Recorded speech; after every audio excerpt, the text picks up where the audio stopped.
this guy that is related to his wife told him and recommended him to work in this government. We think is wrong. We think is wrong because you cannot have a government. You say you want to employ people from Nima County, and you take people from here with all the concern of the Nima County people, like Joseph Walker is doing. Joseph Walker appointed Yimale. The relationship between Yimale and Joseph Walker is because Joseph Walker, Yimale is Joseph Walker's sister's son. They deport. Lofa County tell Joseph Walker that the person wanted to be appointed. Jeremiah Kun recommended one David Johnson. Daniel Johnson to be appointed to the Rawa flight. Who is Rawa Johnson? Rawa Johnson, for my information, was involved with criminal act, was handcuffed into in a country. 2 of his colleagues were indicted and placed behind bar in the US. Daniel Johnson, for my information, is Jeremiah Kun West father.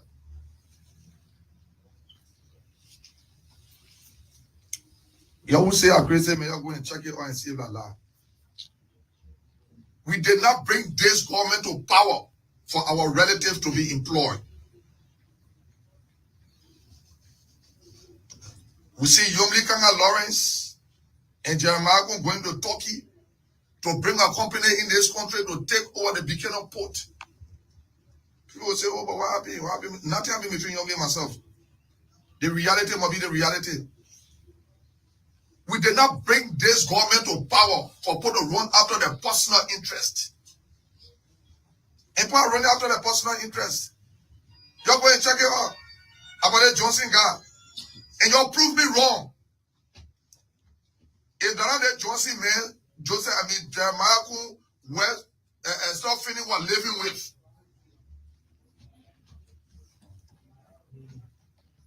The Liberian people put us in authority, will forget about them. Bringing our family people and putting them in power. It's not wrong to put your family in power, but don't say the person you are bringing it from Nima. I was in Nima on Monday. On Sunday. The recording is on my page. I asked the people at Nima County, all the people they are putting, y'all know them. Have people gone back to Nima County to say, look, we want one of your sons from Nima County. They got educated people in Nima County. They got educated people in Lofa County. They got educated people in overall counties.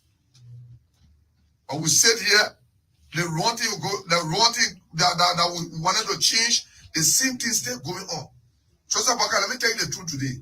If you think I will regret voting against John Weah, you will regret it because you will have me to contend with. We see Jojo passing around with AK-47 behind him, long gone. Is this what we brought the government to power for? Then when you tell people say stay soon, you think we'll sit here. The government will brought to power, it crash and we sit and look at it, you waste your time. We said George Weah was Ryan private jet here.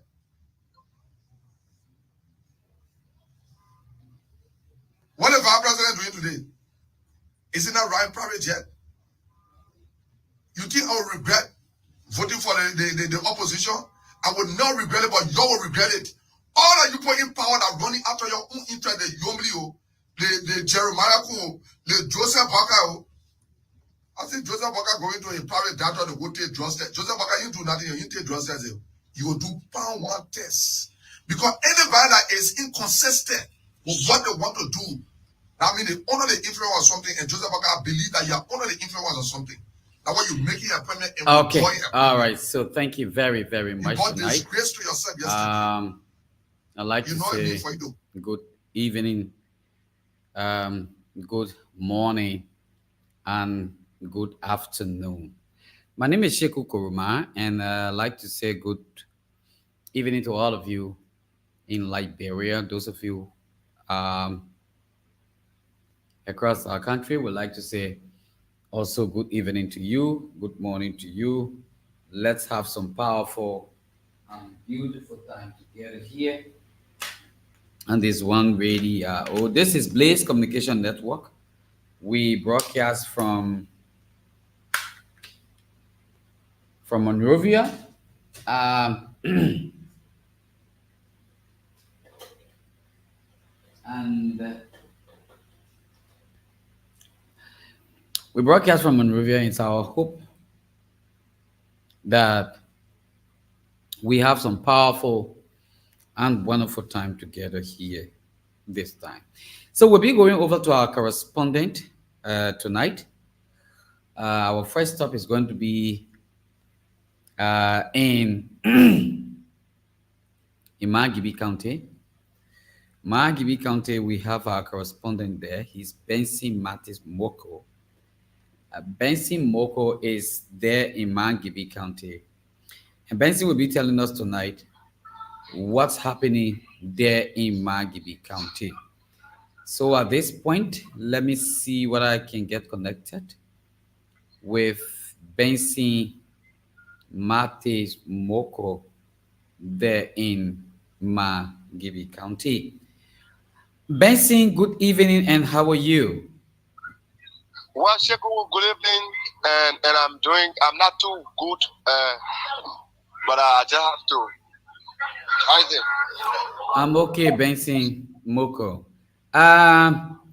You said one of our media colleague in presence of Patrick N. Wise, a former reporter of Radio Kakata, Classic FM, and KMTV, fell to the cold hands of death. When did this happen in Margibi County? Well, thank you. Patrick Wise is one person who was very humble when it comes to providing information to the public. He has been in the journalism field for over a decade now, and Patrick Wise, who once worked for Radio Kakata here in Margibi, also Classic FM, and later moved to Monrovia, where he used to be a reporter and also a cameraman of KMTV. Unfortunately, a few weeks back, Patrick came back to Canada with some illness, and he was later rushed to the Kakata Health Center here in Kakata, Margibi. 4 days ago, when we visited the health facility, we were told that 6 tests were done on Patrick Wise, but according to the doctors, they did not find any sickness in the late Patrick Wise. So something that triggered some journalists here in Margibi and across Liberia. On day before yesterday, the health facility told us that they cannot make it with the situation on ground. So they were able to refer him to the 14th Military Hospital at the Shefflin area, the lower end of Margibi County. And unfortunately, today at 5 o'clock, we got the information that he had passed. And it's so shocking when it comes to the information, and we're especially in the media landscape. And Margibi is very sad this evening. Currently, journalists here across Liberia are moving when it comes to the information concerning Patrick Wise. It's very sorrowful, and we extend our sympathy to the bereaved family. He's our fallen colleague, and God will take control of his soul. And besides this information, is there any other information you'd like to share with us tonight before we take a leave of you? Yeah, before I take a leave of you, on 2 days ago, the Kakata City Mayor Emmanuel Gore, temporarily turned office over to the council chair, who is Mr. Emmett K. Richardson. According to Mayor Gore, he has served the city for over 6 years, and he appreciated the George Weah government for giving him the opportunity to serve the people of Kakata in terms of making the city clean. Mayor Gore said he's turning the city over to Emmett Richardson because it has to be done through the protocol of the council committee. That's something that was put into being by law after this government took over, and based on their takeover another person can start from where this job. So according to him, he finally turned his office over to the council chair, who is Mr. Emma Richardson. Currently, Mr. Emma Richardson is leading the city of Kakata, and Mayor Gore has stepped back to observe following appointment from the President Joseph Nimambuaka. Thank you very much tonight for getting to us from Mangibi County. Thank you very much. On the line now from Grand Cape Mar County, we do have Mark Maliki Rogers, who is there in Grand Cape Mar County to tell us what's happening in the county. Maliki, how are you tonight? Well, I'm blessed and I'm grateful to our Maker for having me uh, alive. And I just listened to the story from Kakata, our colleague that Mela will be demised today. So my deepest sympathy to the people of Kakata because I live in Kakata for some time when our reporting was Star Radio. So my deepest condolences to the family there in Kakata, Magibi County. Wow, it's not really good story for journalists. But anyway, God is in control. Tell us For sure. exactly, Mark, what's happening there in Grand Cape Mar County. I learned that citizens of Grand Cape Mar County called on the caucus and government to rehabilitate the damaged spot on the Ibrahim Bambajida Highway in Grand Cape Mar County. Uh, Tell us more about this story. Yeah, thank you so much for having me this evening. Uh, just as you read it in the queue, uh, the Ibrahim Babangida Highway, it is an international route between Liberia and Sierra Leone, strictly to Monrovia. And this, we know the history. It was this road was it was habitated of quota during the regime of ex-president Samuel Kanyando. And since then, since that road was this road was faced, it have now experienced major rehabilitation. Some of the areas, the covers that were placed during the time they were facing this road, it was zinc covers. Those covers have corroded, and some areas are sinking, and the dirt begin to move. So those areas are becoming so terrible. When you come from Sinje going all the way to Medina, for those who have traveled this route between Mani Junction and so Mani Junction and Banfor, two of the areas there are getting cut off. We experienced that during this gone rainy season. The place got overflowed there, even allowing stopping cars from flowing easily. So the citizens are saying that if the area remain untouched until this come rain season, it means that the Cape Mount, the aspect of Cape Mount will be called up. Bo nobody will be able to access Bo.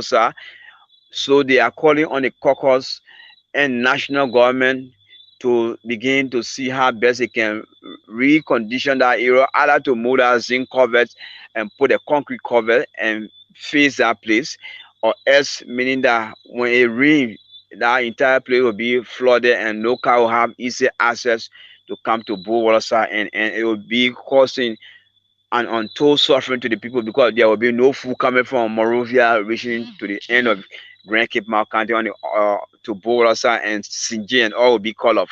And that's why the people are making the SOS call at this movement. Okay. Before we take a leave of you, Maliki, what other issues you want to share with the Liberian people across the globe tonight before we leave? Well, as yesterday, we were told that at least we were off the line because of some technical problem. But Wednesday morning was a very sad incident in Grand Cape Mount County, to be exact, in one of our districts, that's Stewart district, Tierney Town to be precise, where a full bedroom yesterday morning between 3 to 4 o'clock were gutted by fire, where Mm. four person died instantly in the fire. They died beyond recognition. No one could recognize them. But uh, 8 person live in the house.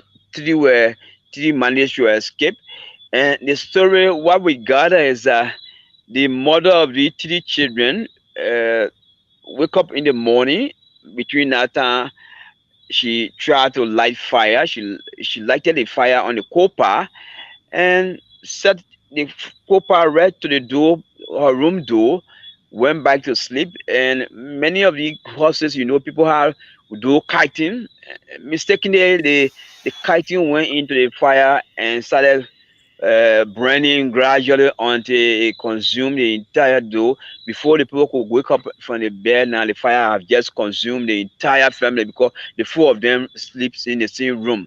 The mother with her 3 children, all of them were just consumed by the fire.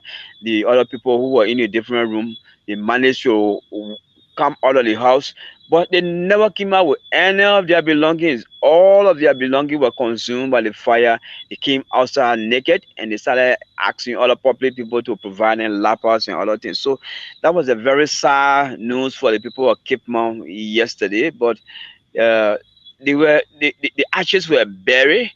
And these are people who came from their family. They had a family in Sierra Leone. They have come to Liberia to seek livelihood.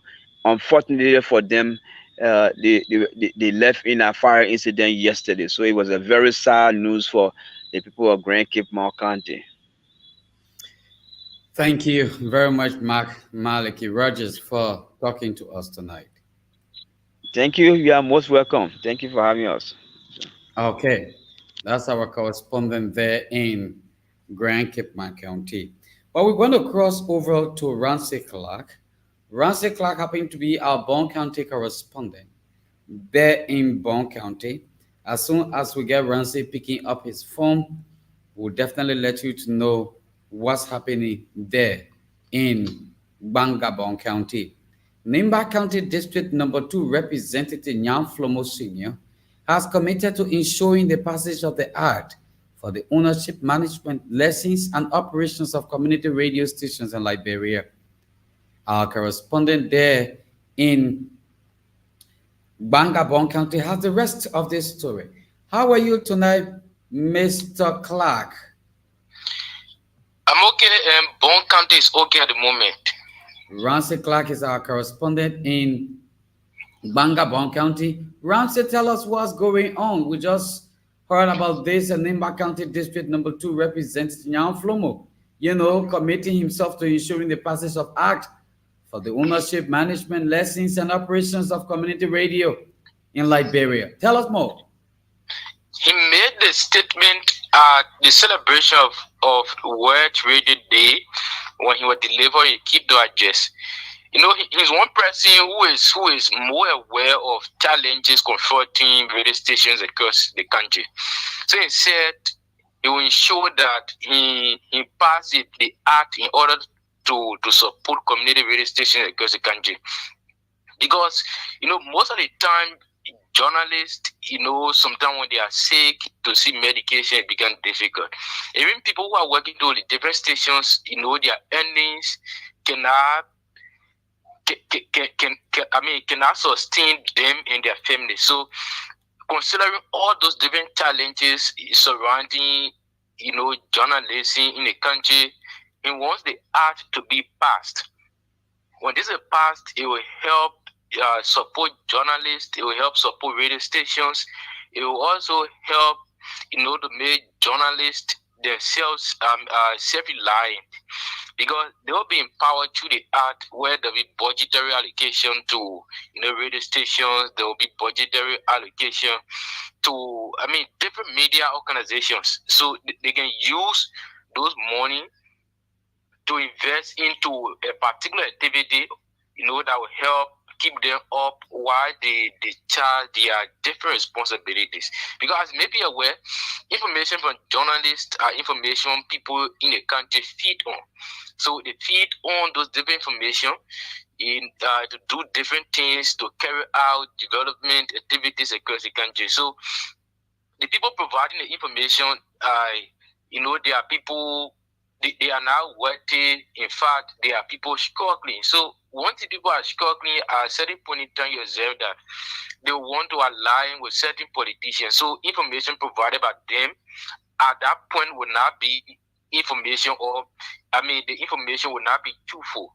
So as part of ensuring that information from journalists, is information that people should feed on, it should be information, truthful information. They themselves need to be self-reliant. They should have something relying on. So the issue of the bill is centering around all of those. And besides this issue of bill for community radios across the country, is there any other happening in Bangabong County that you'd like the public to know about tonight? There is something, a concern, and also something very important, as many people have considered it, is a statement from Representative Foley family. He said that he will ensure that all the be conducted on the past leadership of the country, because he has observed that there are many projects around in district, in other districts in the country. There are projects there that are being abandoned. So he wants to know why these projects were abandoned when there were money allocated for those different projects. So he wants an early conductor on the past leadership to establish the cause, or to establish why these projects were abandoned and why some of the projects that were initiated, were not completed when money was provided for them. So that's why I'm pushing at the moment. Prior to ascending to the legislature, one person was involved in the advocacy for accountability. So he said he will continue this because people saw that and confided in him. They are just. So he will not let them down, especially in district and also for the betterment of Bon County. So that's why he's pushing for, and very soon, according to him, they'll be having meeting as a county leadership, because he's the secretary for the current leadership of the country for Bon County Caucus. He's the secretary, the current leadership. So thank you. In the pending meeting, he said he will ensure that this be discussed, and then the outcome will be shared with the public. Thank you very much. Thank you so much. You just listened to Ramsey Clark there, our correspondent in Bangabong County. We are now going over to Maryland County, where we have Mark Nimpa, who is there on the standby to let us know tonight what's going on in Maryland County. Folks, if you're just joining us, this is the program, The Talking Point. And The Talking Point is where we bring you information from our country, Liberia, and the rest of our one global world. And so as we get the information coming up from Mark Nimpa, we'll definitely bring Mark Nimpa on board to speak to the public tonight. Now in Maryland County, the SRFCA group of companies hold a very long program with people in various stages. The programs include people from the Kavala Rubber Company, the CRC, and the Maryland Oil Palm Plantation. Our correspondent Mark Nimpa is now on the line from Maryland County and have the rest of the story. Mark, how are you tonight? I'm doing very good, and thanks so kindly for joining me from this part of Liberia. I speak more on this issue of two companies coming together and having issues, programs, on various stages of people within the Maryland County. What's going on there? Well, thanks so much, Chief. It's factual and information is truth. A few days ago, the Maryland Oil Palm Plantation, which is MOPP, and that of the Kavala Rubber Corporation, CRC, hold a day-long program at the Kavala Social Hall, where many of their workers was honored due to their hard work and efforts made during the 2023 year. And of course, right after the program, another group took over, which was the retirement program. The company said it thought it was to bring together workers from different divisions and different backgrounds to see how best to make them to be united and make them to see part of the management team in terms of making them to feel better. So they decided to honor the best among the rest. So the thought was to make sure that everyone feel happy and feel better in the company. With the issue, both companies that run in Maryland, Cleveland district, we have roughly 3 sections. Yeah, but the 3 sections having a 1 HR.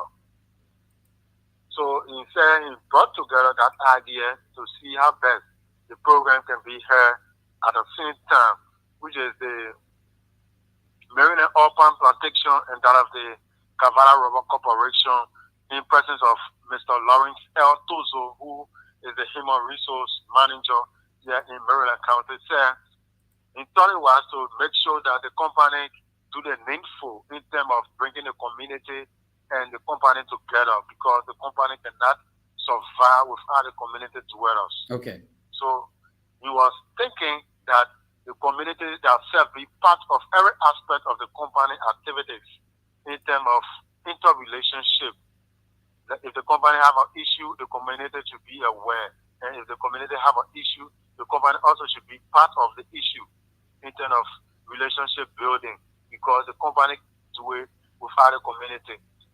He also spoke of elevation. He said, for those that was honor, it was due to their best work and that time they made in doing the work 2023. So he said it's a privilege for them, it's an advantage in terms of promotion.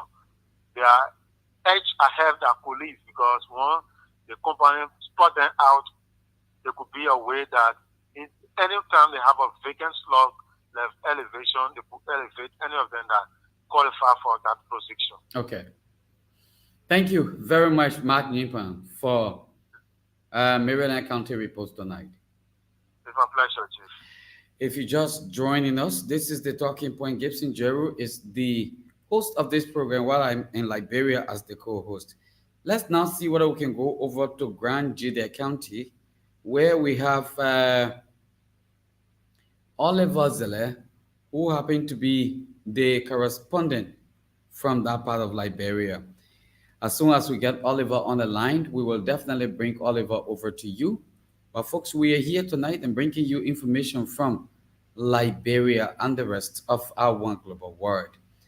While we are with Oliver right here, he posted a few moments ago.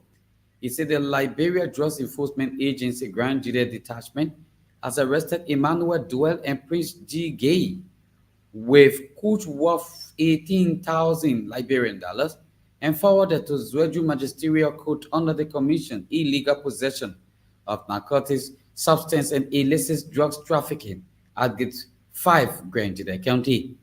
Emmanuel Duell and Prince Gay admitted to the Commission that they were carrying goods from Batigen Gold Mining Camp to Zwedru when they were caught and arrested at Gate 5 on Friday, February 14, 2024.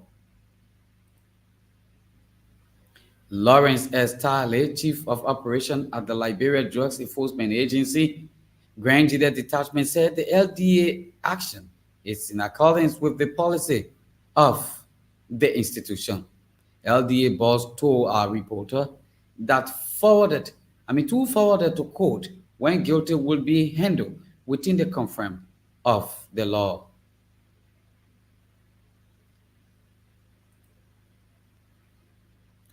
Executive Martian story coming up right now. His Excellency Joseph Newman Boakai Sr., President of the Republic of Liberia, returned home following a brief, successful working visit to the Republic of Ghana. While away, he held talks with members of the Ghanaian government. During his meeting with the Ghanaian counterpart, the President extended appreciation for the support received per tour and during his inauguration, as well as the visitation by the Ghanaian leader, President Nana Akufo-Addo. For his part, the Vice President of Ghana, Honorable Muhammadu Bowanwa, expressed excitement for the visit and assured that the Liberian leader of their continued support and commitment to Liberia. Ghanaian, and Liberian share a unique history of being strong proponent of stable democratic governance, not only in West Africa but also the African continent, by a peaceful conduct of elections and transition from one democratically elected president to another in recent history. This one was being posted in here by Agnes Tarr of our staff here at Blaze Communication Network. If you're just joining us, I'd like to say welcome. Let me now see whether I can go over to Bomi County and bring on Mohammed Sharif, who will be telling us tonight what's happening in Bomi Tokbembrai. As soon as we get him, definitely we'll bring him over to you. But it's telling us that Mohammed Sharif is somehow busy. We want to go to Bapolu County and see if we can get Boluma there from Bapolu. As soon as we receive Boluma, Henry Boluma, then we'll bring Boluma over to you to tell us what's happening there in Bapolu County. But if you're just joining, I'd like to say welcome. You can also have time to share this broadcast. Boluma is now coming on tonight. I don't know what's going on.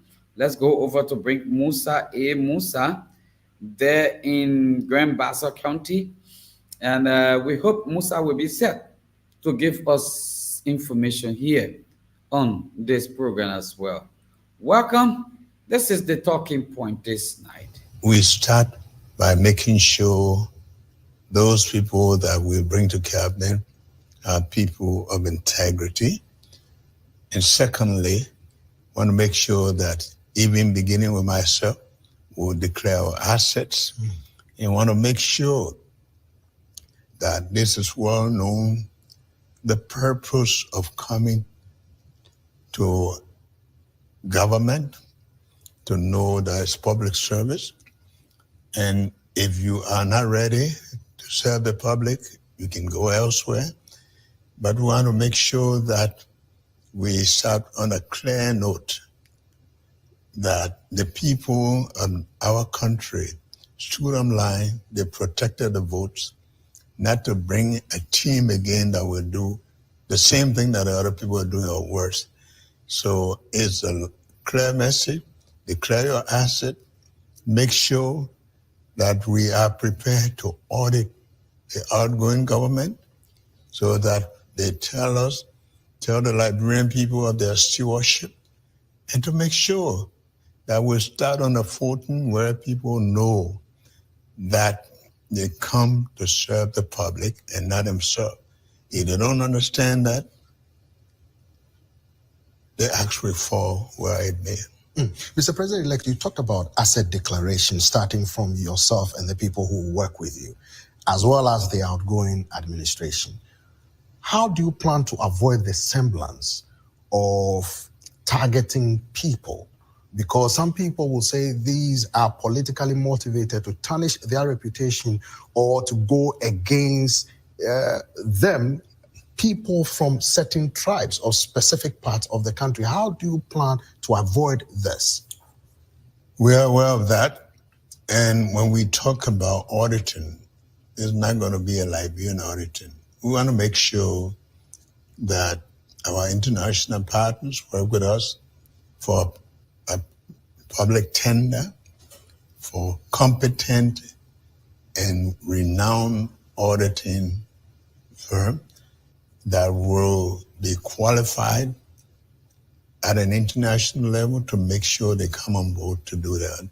We are aware of people saying witch hunting, but I don't think it's witch hunting when you have to account for your stewardship, but it has to be done in a way that is well established, entity with reputation, to make sure that it audits and make sure that it reports to the public the findings. Sometimes people say that politicians make lofty promises when they are campaigning, but when it gets to governance, it becomes different. What would be different? Assuming allies of yours, family members of yours, or people who are close to you, family members, are accused of corruption during your administration, Mr. President-elect. How do you plan to tackle this specifically? I'm not coming new to government. Right. Although in different positions, I ran a public corporation that was credible. And I can tell you that I come to work not with friendship. I have friends, but there is a clear line of demarcation between friendship, family, and managing. With the experience that we come with a country that celebrates 176 years, and with the life of our people living below the poverty line, I don't think we come into government again to start talking about family, to start talking about, I think we come there to make sure that we give the Liberian people hope, and I'm committed to that. During the campaigning, you talked a lot about the country's youth, who are the majority of the population. Yes. Mr. President-elect, we know majority of them are unemployed, which some people say is a danger to the country's stability and peace. What plans do you have for the people of Liberia, especially the youth, in terms of job creation, in terms of having faith in moving the country forward? We came with a mantra that talked about, first we have a platform, and then we have in a brief platform that talks about arrest, meaning agriculture, roads, the rule of law, education, sanitation, and tourism. We believe these are areas in. All right. Okay. So welcome back, and welcome back tonight. Like I said, whatever you're doing and however you're doing it, let me say welcome and welcome to this segment of our program. Yeke Koluba was in Grand Juda County a few days ago. He made some statement there, though his sections are not strange. Sometimes you really don't underestimate him in terms of these kinds of issues. So let's quickly see what we can bring Yeke. During that time, they saw an opportunity, right? That means they stole the Lebron money. So the people that stole, that they see when you bring it back, what is different you will do? No, unless you know Joseph Baga, he say, we will only, in Nasa only you. They will only for any time, any attempt for them to only for job we have to allow fear, it will not work. That means I wish on. Oh, the time you store money, you don't want only for that time. That only job we have time, you want only for. You wasting it. Yeah, watch out and see. Let me print that thing before we want to start from job we have time. You lie. We will start from Joseph Wakata, the time job we have say he was sleeping, not seeing. And the time will start from. So we can know that the country will be okay, right? When we start from job we have time having a west run. The reason why they don't vote for Joseph Wakata 2017 was because they said Joseph Boakai, the early government store money, right? They must go, right? So let's start from that time. Don't get start from Joe Wiata. What did Joe Wiata do? Joe Wiata just spent 6 years. Joe Uber just spent 12 years. 12 years. We were all in there for 12 years. Joseph Boakai said you were old car park. So what you were doing with your budget? Say you were old car park. We agree you were old car park, but your budget. Say, oh, what you gave for 12 years? We need to stop letting it. We need to stop being deceitful to our people. The reason why people don't respect us is because we are deceitful to our people. You can't say something that you will not live at. When we were campaigning for Joseph Boakai, he told me, he said, Yeke, because anytime I wanted to see Joseph Boakai, no, by the time Kole can say it's a he said that one. He told me, he said, Yeke, when you are maybe president of this country, the young people that qualify for Liberia here and in the diaspora will come work. All right. That's Yeke Koluba. You just listen to him. That's the voice of Yeke Koluba. Let's go over to 2 newspapers tonight and see what the newspaper are reporting. Front page Africa says Representative Bility introduced bill calling for amendment of Liberia Alien and Nationality Law of 2022. We'll go over to bring another one. Resigned Defense Minister briefing notes to President Boakai suggest most AFL soldier wives issues beyond his control. What does that mean for our country? We will also go into it tonight. President Boakai did not meet with Ghanaian President Akufo-Addo on maiden foreign trip to Ghana. And J. Nelson Freeman did not open fire on CDCN. November 7 investigative report shows. Leaked document exposed alleged backdoor casino lesson deal days before Liberia's president inauguration. So these are stories we're going to be looking at tonight. Go into it quickly. This one on the Daily Observer newspaper say, is the Senate avoiding an audit? That is the question. Is the Senate avoiding an audit? That is the question.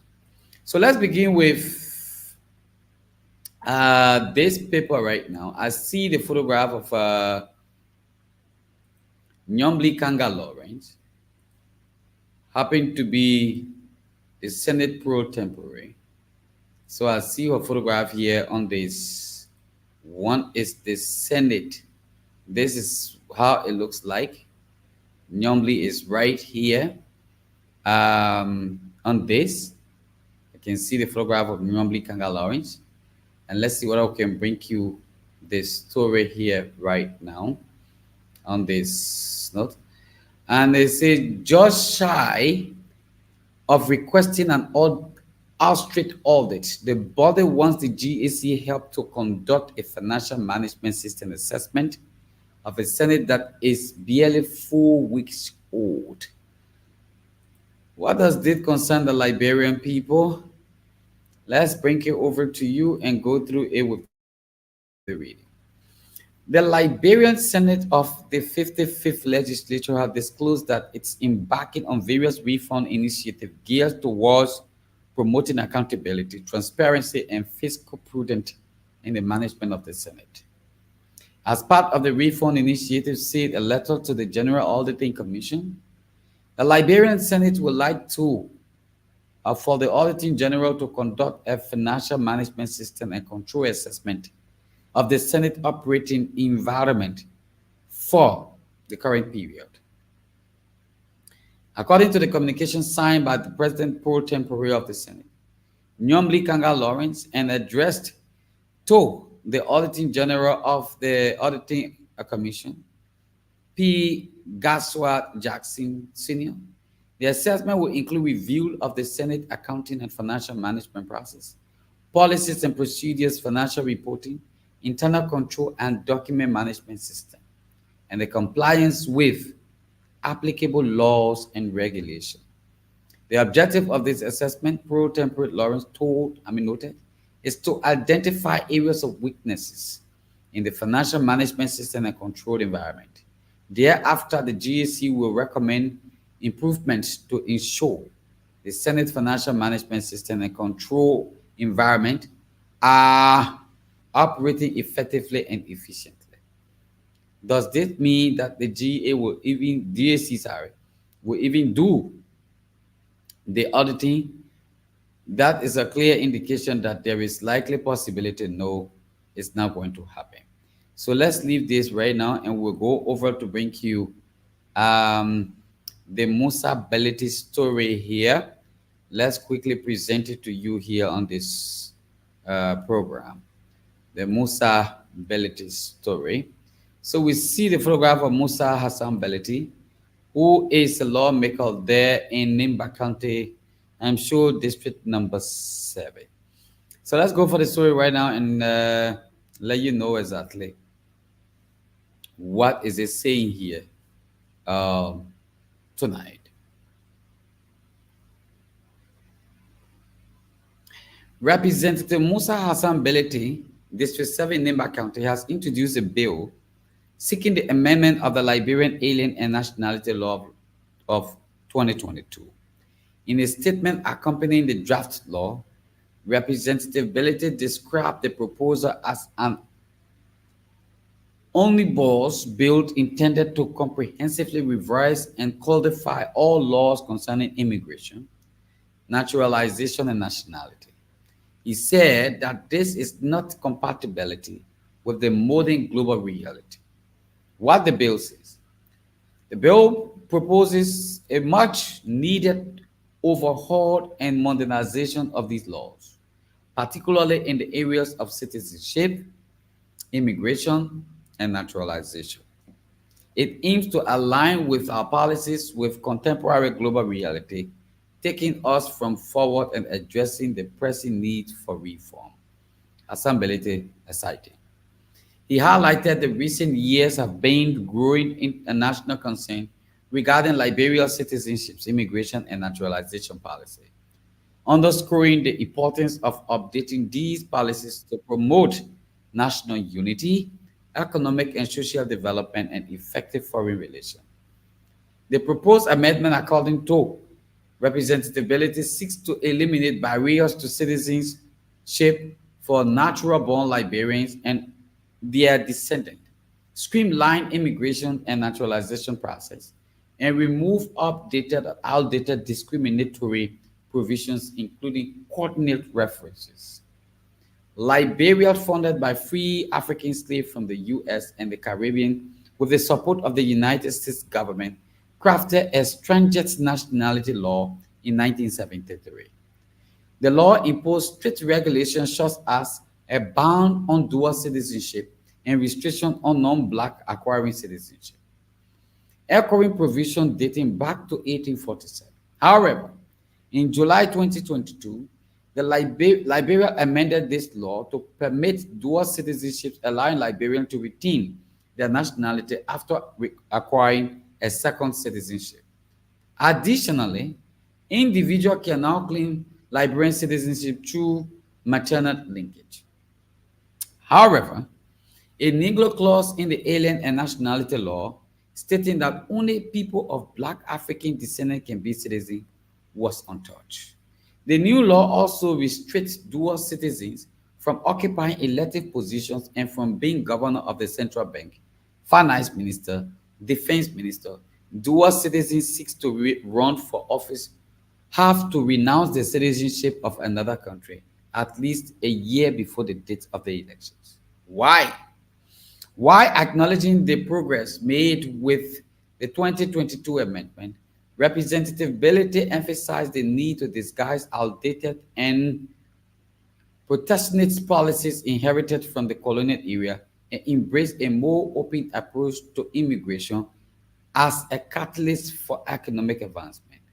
As chair on the National Security Committee, Representative Belete stressed the importance of adapting law to reflect evolving societal needs and urged the legislature to see the opportunity to enact reforms that uphold Liberia's values and promote inclusivity. We must not limit our social growth or hold our economic growth to the environment of 1876, but rather should we work on progress and change to meet changing conditions in every sphere of our life. That's what we're right there tonight. And we move on to bringing you more and more information. It's 10 o'clock in the city of Monrovia, and I'm sure it's 10 o'clock all over Liberia, with other time across the globe. Let's take a break, folks. We will be right back.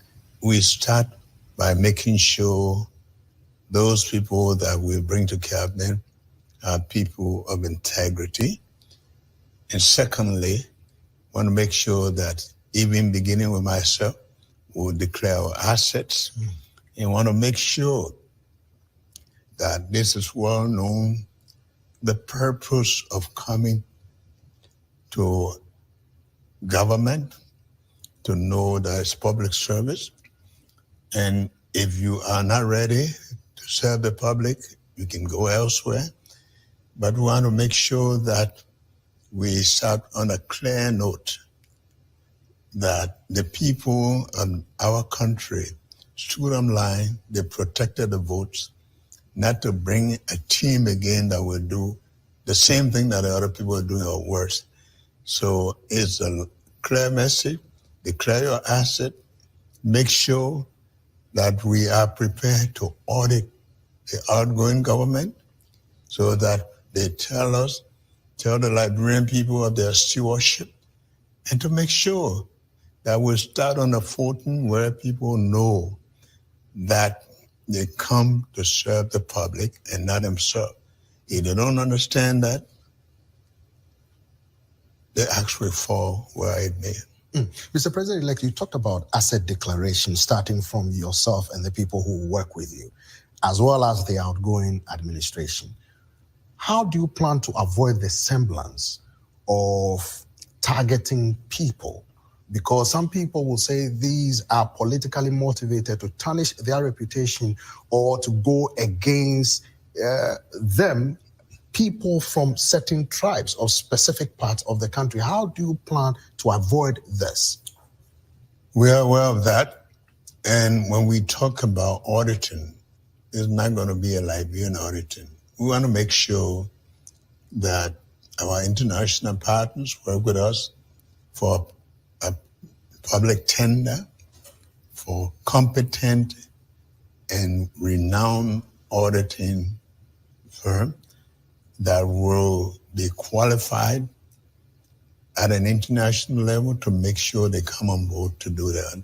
We are aware of people saying witch hunting, but I don't think it's witch hunting when you have to account for your stewardship, but it has to be done in a way that is well-established, entity with reputation to make sure that it audits and make sure that it reports to the public the findings.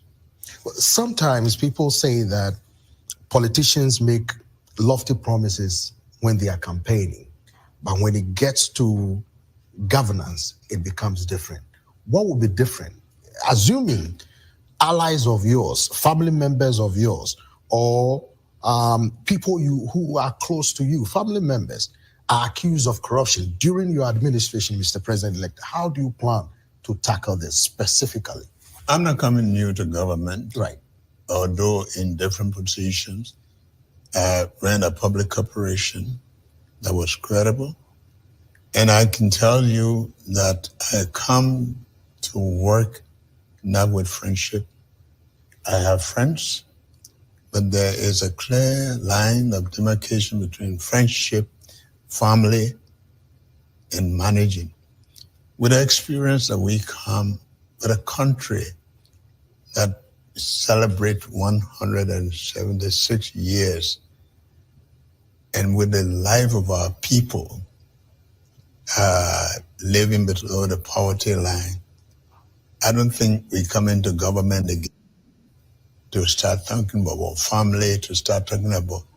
I think we come there to make sure that we give the Liberian people hope, and I'm committed to that. During the campaigning, you talked a lot about the country's youth, who are the majority of the population. Mr. President-elect, we know majority of them are unemployed, which some people say is a danger to the country's stability and peace.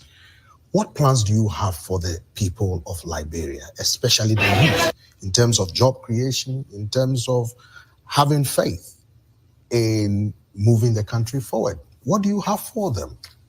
We came with a mantra that talked about, first we have a platform, and then we have a brief. So welcome back to the Liberal TV network. We are staying here at the grounds of the Capitol building where Prophet Key is being taken to the Montreal City Court. So basically a few months back, he was sued by the cultural ambassador of Liberia, Madam Judy Andy, on a $5 million saga. On a $5 million suit. So basically, he was carrying on some invective, using an invective languages on females. So based on that, Madam Julie Andy thought it wise to take him to court. So this is how the grounds of the city court actually look like. We are right here. So as we speak, Prophet is now trying to make his way out. He is coming out. So he is dressed in an African attire. He has an African cap. So this is Prophet. So this is Prophet. As you can see, this is Prophet. This is Prophet. Anumaki, how do you? So this is Prophet.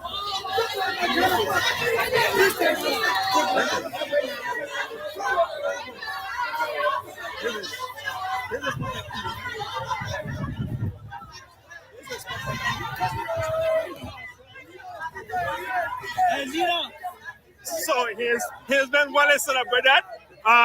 He was coming from the court with a laughter, smiling. So this is the most talked about Prophet. Prophet is in Liberia. So he is celebrating. He is celebrating. He is celebrating.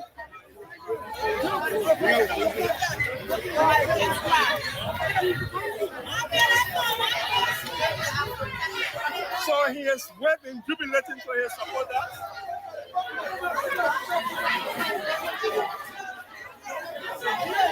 So for information we got, he was released on bail. For information we got, he was released on bail. For information we got, he was released on bail. So for information we got, he was released on bail. So he is highly guarded by Liberia National Police here at the grounds of the Supreme Court. So this is so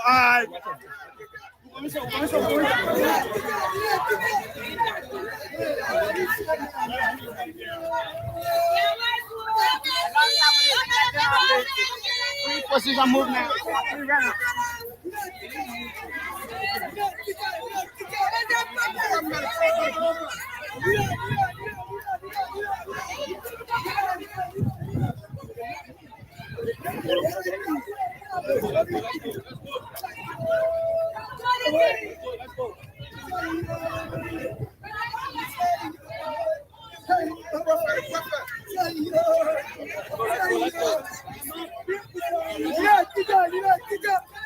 Let's go.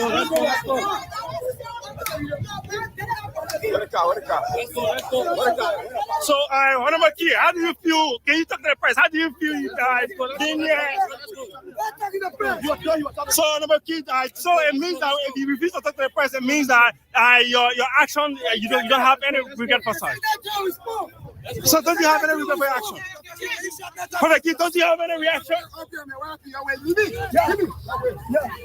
So,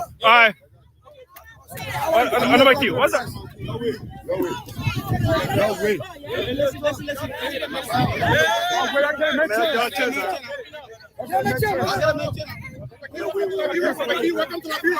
Listen. Open up. So we can have time. Welcome to the Mina Papaki. There's the Liberia TV network. So how do you feel being here today? I'm happy to be here because it shows example that you should respect the law. Some of you said I'm going to run when I come across the U.S. They get $5 million. I lost one million. The man called me high said, I got to show big serious. That's a message I'm sending to you. You stop running away from the law. You stop running away from the law. You got right to defend yourself. You got right to lawyer. And why you're saying yes, sir? So the court process is fair. And me tell you, I will commend the police. Okay, all the security apparatus in this country. I keep on looking at the laws I received from the security apparatus, they were overwhelming. So I was walking the street, nobody provided me security. But I saw the police coming from nowhere to protect me. So our country is moving, and seeing me here does not mean I'm guilty.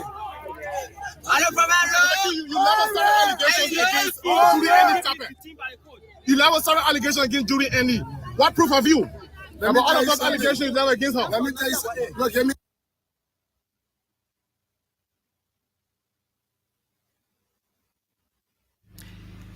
This is our country too.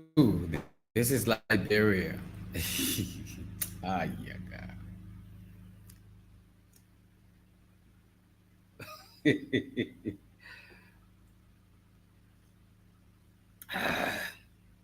This is our country. Trust me.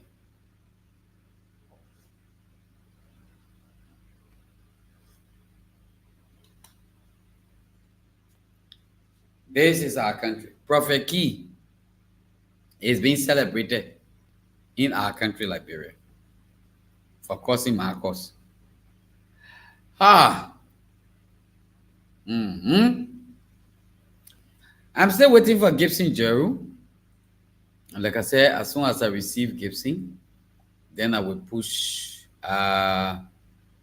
him through. So I'm yet awaiting Gibson.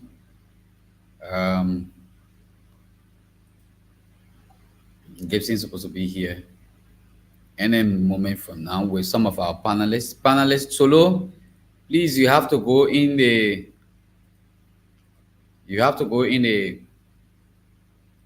chat room to get a link. You know you're supposed to be here. Please, we'll back you. Please go in the chat room and get a link. And we'll be very much glad. IVBDT. Being DT is normal. It's part of the process. Were you sent to jail? No. If I was sent to jail, I'd be here. You think you'll be free? But you... I'm not guilty of any crime until being investigated. So, elaborate all the allegations. What's the proof? What's the proof? What's the proof to that? All of the allegations. With all that you leverage against you. Like what? Like what? Why are you always abusing Labro? And I caused your man before? And I caused your man before? No way, no way. And I caused your man before? Say Labro winning. Will your man a woman too? But many. No, let's keep because I have to put She said Julia Henry was in bed with some official government because she wants to be retained. Your man a woman, so I caused your man before too? So the action. What you said to Giuliani was, you said she had been sleeping with some government officials just in case, just to be retained into office. Let me tell you something. Go and talk to my lawyer because it's a legal matter and lawyer need to discuss it with you. Go to my lawyer. So yes, my brother said. What could be your action if you were to be detained? Continuously. My action would be normal on the law. We talking here, so you're going to teach other people. But some of your supporters said they're going to stage a protest. They should not try. Because I will be a leader of a country in the future. So now we are on the path to leadership. Any leader in the country, when they come to become president, anywhere go to walk around, so are you wanting to become a president? So I am president, so on the path to leadership. So nobody should not stand and say, oh, you must support a great nothing. You think you'll be a free man from this case? Yeah. You think you'll be a free man from this case? I'm a free man. So thank you. This is Prophet Key. He's been guarded by Liberia National Police, and this is how the scene actually look like. So keep following us. This is the Liberia TV network. So this is Prophet Key of recent Manajuli and the cultural ambassador to Liberia. Cultural ambassador for Liberia actually took Prophet Key to court, and he was sued $5 million. So really, he was sued $5 million United States dollars. So keep following Liberia TV network as we bring you live coverage. So this is how the ground of the court actually look like.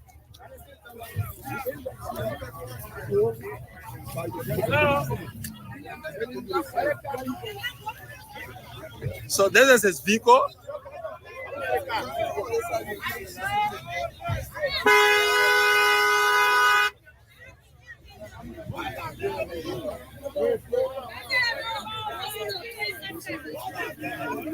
This is official vehicle. Let's play A64243.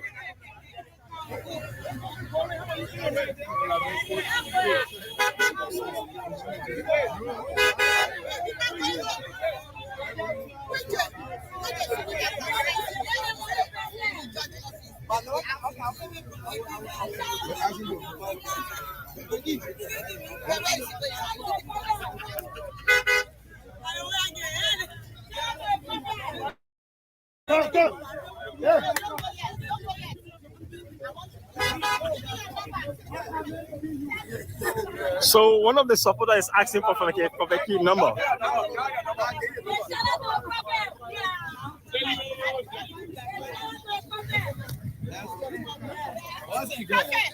Give me your number.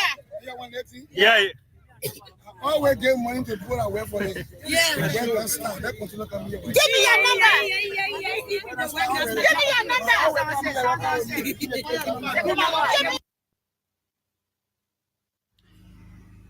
This is Liberia, our country.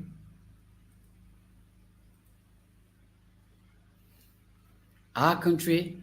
You know, sometimes I like, what kind of country here? Honestly speaking, I like, what kind of country is this? Do we even know what we want in this country?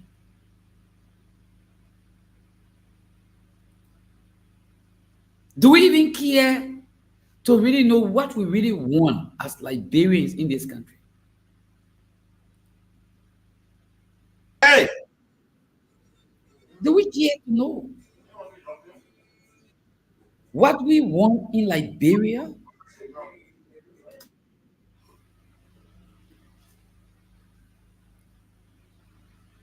This is why I can't really get over. A man sat down. He asking the guy, "What I ever caused your mom before?" And I caused your mom before.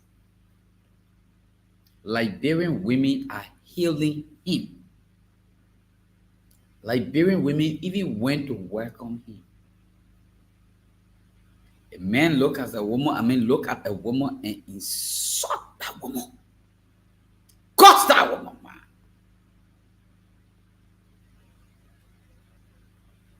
And Liberian women put money together and pay that person. Do we know what we want in this country? Prophet Key is being celebrated in Liberia.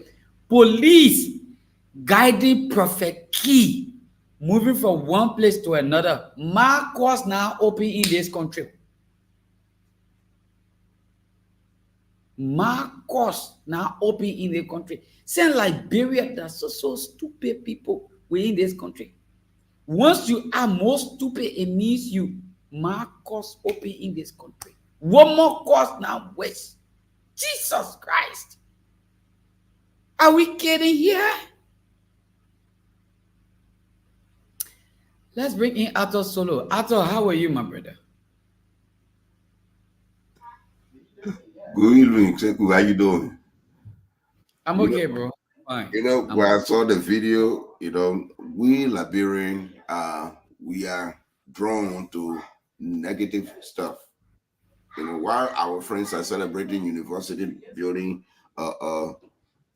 some sort of technology, something that will help the community, we are there awarding people that are causing our mom and our wives. These are the people, and I look at why the national police there, why the state security is there to do what? Who ordered them to protect Prophet Key? These are the things that we need to be talking about. Under the watchful eyes of President Boakai. Prophet Key can walk himself to court just like any other person. Yeah.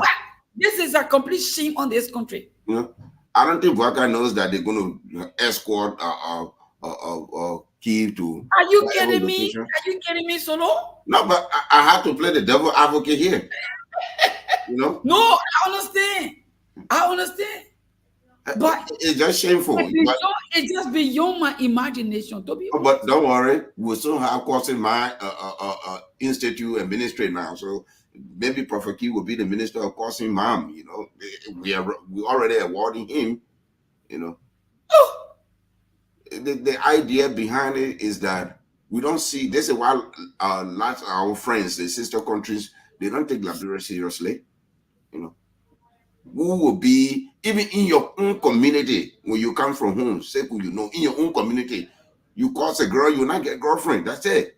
You come and tell, oh, that one, yeah, my man, like possible. No, women will be fighting to sleep with Prophet Key. Oh yeah, but you know that I believe women will be fighting to sleep with Prophet Key to tell people that man that can cause my cause, that my boyfriend. My boyfriend. This country is another They country. don't know the man that hey, yes, sir. I like it. Then he asking somebody, he asking journalists, whether I now cause your man before. The journalist should have responded, yes, you did. Is that me? I will answer. Say yes, you did. Is that me? Because any woman, you causing my mom, you causing my wife, you causing my sister, you causing. Are you kidding me? Yeah, I would have responded and said yes, you did.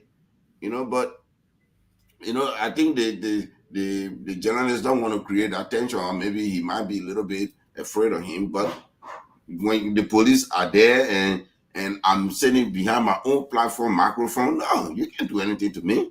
There's nothing you can do to me. Police guiding Prophet. Prophet Key. Police guiding Prophet. State security. This is not a good example in this country. People, when people wake up and start insulting President Bouaka in this country, when people wake up and start insulting minister in this country, and turn the whole Facebook as a quasi-man area in this country, people might not be surprised because of the new trend that coming. You know, I kind of get the hint. Remember, we have a certain representative, honorable man, who is serving as a bodyguard to Henry Costa to protect him. You the one that need protecting. You are the lawmaker here. These are the precedent they setting that's spreading faster. This country finish. Honorable man, lawmaker, you know, that you the one they should be protecting from all costs. Then you the one doing the protecting of a radio host. Not even, let's say, oh, my counterpart from Sierra Leone is here to visit, and then the people protesting, let me protect him. Even with that still, it's still the state security to protect him, not you. But Yeke was bodyguard that day, pushing around people.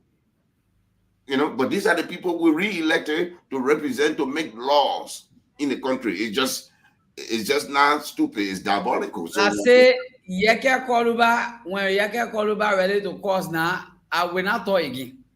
Oh no. You know. But I had serious problem with Yeke always insulting the presidency. In fact, I thought in Zweju, I was one of the person who took the radio that morning when Yeke went there with the ANC candidate. Yeah, Alexander Cummings. If anybody watched that particular broadcast that morning, they will have known that I'm one of the person who, look, I got a Yeke not for causing George Weah. Where George Weah is now, Yeke won't cause him, he can cause him any kind of way. But for Yeke to insult the presidency, the highest seat of our country, for you to always insult that seat. He insulted and he went in the Southeast where Weah was highly respected. As a president, you want to meet him. I got back at Yeke. I came from my journalistic share. I entered into a private citizen share, and there was Yeke. And Yeke was given 24 hours to leave. Later on, it came down to 7. Later on, it came down to 2 hours. He left. Intervention before Yeke could come out to start talking the nonsense he was talking. Today, you have somebody who will look at the president himself that is now a president and insult him. He moved from there. He is Judy Andy. It's a woman. She's highly respected in this country. Judy Andy is a lady who is highly respected in this country. Apart from being even highly respected, the level field here, she's a female. That's one. That's your sister, that's your mom, that's your wife. Which is true. That's his common sense. Any male that's is a government official, which is a public figure. I mean, I don't understand that. I see from your intro, you were telling me they try to reform immigration laws and audit the 55th legislature. That's good, but you need to readdress your code of conduct. You know, you need to my come brother, they all code of conduct where they come in address now as you are calling for it, and that's small Marcos code of conduct that coming here. the higher person there will be the protest, right? The person that caused the higher will be the speaker. That's where we're going to. Someone I see people. If our children who are coming up will listen to the so-called Prophet Key, if our children that are coming up will listen to the so-called Prophet Key, insulting, and come to Liberia and be celebrated with security guiding him, my brother, forget it. The children will learn Marcos and Parcos in the country until people will get confused. That's what verses mean. Why is it that he getting state protection from whom? Jesus Christ. You see any women protesting? But we need to start asking the police commander and say, hey, who authorized this? Where did the funding come from? We're still talking about the operation of funding. Let me read some of the comment, please. Let me bring in some of the people comment. Gibson Jeru say, I will soon be on. I'm driving. We're waiting for you, Gibson. Then we have one Facebook. Their names are not appearing. Users say, ha, ha, ha, ha. You're really inside. This person says, shame on our country. The president said, President Boakai invited him home. The president said, allowing top officials of Unity Party. He was invited by President Boakai. This one said, President Boakai is a well of everything. And this one said, hey, Kami, don't worry. That means the Marcos, Kami. They might not worry. Prophet Key entering like, bro, he got protection. Prophet Key got respect. Prophet Key is moving from everywhere, with respect. And even telling people, say, I don't give money to people free. If you want to work for it, then you jump behind my car and walk behind my car. Playing phone all like, bro. You see, I blame the women who stood there. I even blame so the country here, when you are stupid and you Jesus Christ. Oh, Arthur, unmute yourself, please. Unmute yourself. Sorry. When we're talking about the AFL women, I said the same thing. I said when the women approached them in a diplomatic manner, they were in-law. When they staged that protest peacefully, they were the Senate went past them, they go do their thing. The executive them. So, but when they took the violent approach, everybody calmed down. What is it that people that follow the due process, you put up pay attention to them? But the person that gets violent when it comes to civil disobedience, then you put respect that person. So maybe we should create a new institute to take complaint, the Civil Disobedience Institute. We can make Henry Costa chairman of that institute. The deputy director will be Prophet Key. All that kind of stuff. We'll be fine. But this is the problem we have. Our government officials do not listen very well. Well, that's the problem. If I have anything to do with Boakai government, I'll be questioning the IG, where the funding come from, who ordered the police to go over there, what court that issued the order. I want to know the court, and the judge will be ridiculed as well. The judges are appointed by the president. They don't just get out and get elected. They're not elected official. If for true, Judy Andy sue that young man for $5 million damage, then Prophet Key should be able to file a bond with 500,000 United States dollars. No, you think that bond will file? They're letting him go. You think that bond will file? Look, you see, like I'll give you an example. I was talking to a friend of mine, a co-worker. He said, so look at what Vladimir Putin did to the Wagner group leader. I said, what he did? He said he blasted the man playing out of the sky. I said, and so He said, but that's not right. I said, you think it's right for the mercenary armed group to threaten the state security because they wanted to overthrow Putin? What do you think that was saying? Putin is you have what? Over 1.5 million or plus people to take care of. You don't need an agitating group that he gave contract to, he gave money to get the job done, to turn around and take political stand because they want money from the West. You want money from the West? Join Ukraine. But you will not come and say something. So at the end, he came to a sense when a few people were doing that. He get in the plane, he said, you're going to see the president, they blow it out of the sky, problem solved. Right now, the next person sitting in his city will remember that the president of this country is not a man to mess with. This is the weakened part we get in our African country. You know, I think like my favorite president, Paul Kagame of Rwanda. The man faced the Foreign Affairs Council in Europe. And he said, you all here, you are sitting here and pointing finger at me that I did this. You, the journalist, you stood up and asked me that one of the opposition died. No opposition died in Europe every day. Everyone, no one here have cancers. No one here have diabetes.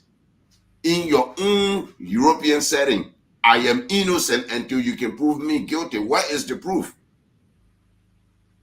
The man shadowed the female journalist just like that. He said, you want a weak Rwanda that you can manipulate that will dance when you wanted to dance. These are the people when we look at, we say, yeah, this is the leader. Quest from the CNN went and asked Paul, he said, you the only longest serving president in the wide world that's still in power. And say, okay, what about your king and queens? Do I question them? Do you question them when you were coming? He said, but don't tell me what is none of your business. My people and I, we are living the way we want. You come from CNN and BBC trying to tell me that I've been in power for too long. Who gave you that right? Should I tell Prince Charles that he's been in power for too long, or Queen Elizabeth? You people like to dictate to African people what is democracy. We look at democracy in Liberia like to say that you cross your friend man, your friend cross your man, then that democracy. No. Yeah. You know, when you are a university student, you threaten the security of the state, then you are famous. You're a university student, you wearing a beret and doing battlecraft. Say when our friends are getting into technology and helping the lower. Why they becoming scientists? You know, when you can create a portal to say, look, I know the dean and president of the university, you're doing this, we don't like you. When somebody came from high school, they should have the immediate entrance to take this test so that they can be safe. Tires. My man, that the country, yeah. No. If you burn tire on the road, they can't look at you. No one look at you. But it's good because one thing, our Liberian official, they play Arthur Solo here right now. They say, Sekou, that minister of education right now, you're too busy now to see me. Or they say, oh, Arthur Solo, the minister of defense, are too busy to see you. No longer now, we're not family, we're not friends now. I be men now, I be shot. Busy doing what? How many documents you process in a day? How many phone calls you answer? Let all the down and see. But that's a problem. We are so naively or consoled by our own ideas. And we're forgetting to know we are public servants. I like when Boaka was saying that if you can't do this asset declaration thing, or if you're not able to, then go somewhere else to go work in the public sector. I hope he followed through with that, because that would be one thing to do. And I hope the pro-tem Nyombli should revive the institution and see what their financial standings will be. But don't just say it just to make yourself look famous. Any revolution, it comes with a cost. Today, we praise Nelson Mandela. Nelson Mandela spent years in jail just to change something. You know, wow. Mr. Jerry, you are muted. You know, you're talking about people that you want to talk about people that did something. They have Martin Luther King. His life ended for the civil rights movement. Malcolm X, he struggled until he died. People that always trying to change something, they have to make the highest sacrifice in life. But for us, we can just sit by and say, yeah, let men will do it and then we'll follow. No one's there trying to say, look, let me take an initiative. We don't celebrate our movie star then when they do something good. We don't celebrate our case or get in a war when they pass the WAS exam. But we are celebrating Prophet Key, who's the mastermind for causing mine, and we But second, this is actually a investment. my We word. have state security protecting this Nyondu. State security. Why? It's not like to say they receive information that there's a threat against him or the woman protesting him for him not to enter the court. Then you will have somebody say, no, we only wanted to stay in the middle that both group will stay. The man will walk driving himself. Where does state security come from now? When I was sitting in power, that's why I'll be asking the IG. He will report to my office and tell me who ordered it. And any judge that says, oh, I ordered it for the mass security, you will come and answer in front of the Senate or the House of Representatives. But why would they do that? Because they have a crossing champion too in the house. So the whole thing, I mean, yeah, like man. Look at Cote d'Ivoire hosting the AFCON. Go see the poor country. The sports stadium the man built, it was diversified over the country. Any part of the country. It's Gibson here, no, you know. You're talking about Abidjan, Yamoussoukro. We're talking about Bouaké, Koroko, San Pedro, all over the country. It make the citizen to really enjoy the AFCON. Even the people that went there, they were so amazed. Even when you're looking at it from the USA on the TV, you'll be like, wow, this is our Ivory Coast. But here we are, going to 200 years plus. We are still causing my award. People causing my award. Causing my award of the year go to PK, Prophet Key. It's very much sickening. Ah, man. Wow. Today, when I look at it, I just like, God, please help I just want to say here, thanks to Salia Soni, say this country needs mental health facility in all counties. And this person is, I don't know who is this. It's a Facebook user. I don't know if this person is not my friend or not a good friend or not a member of this platform. Our Facebook page, you can just go there and sign up so your name can pop up and the person is laughing. We're ready inside and it continues. Shame on our country. But this one, I like this one. Align top officials of Unity Party. He was invited by President Boakai.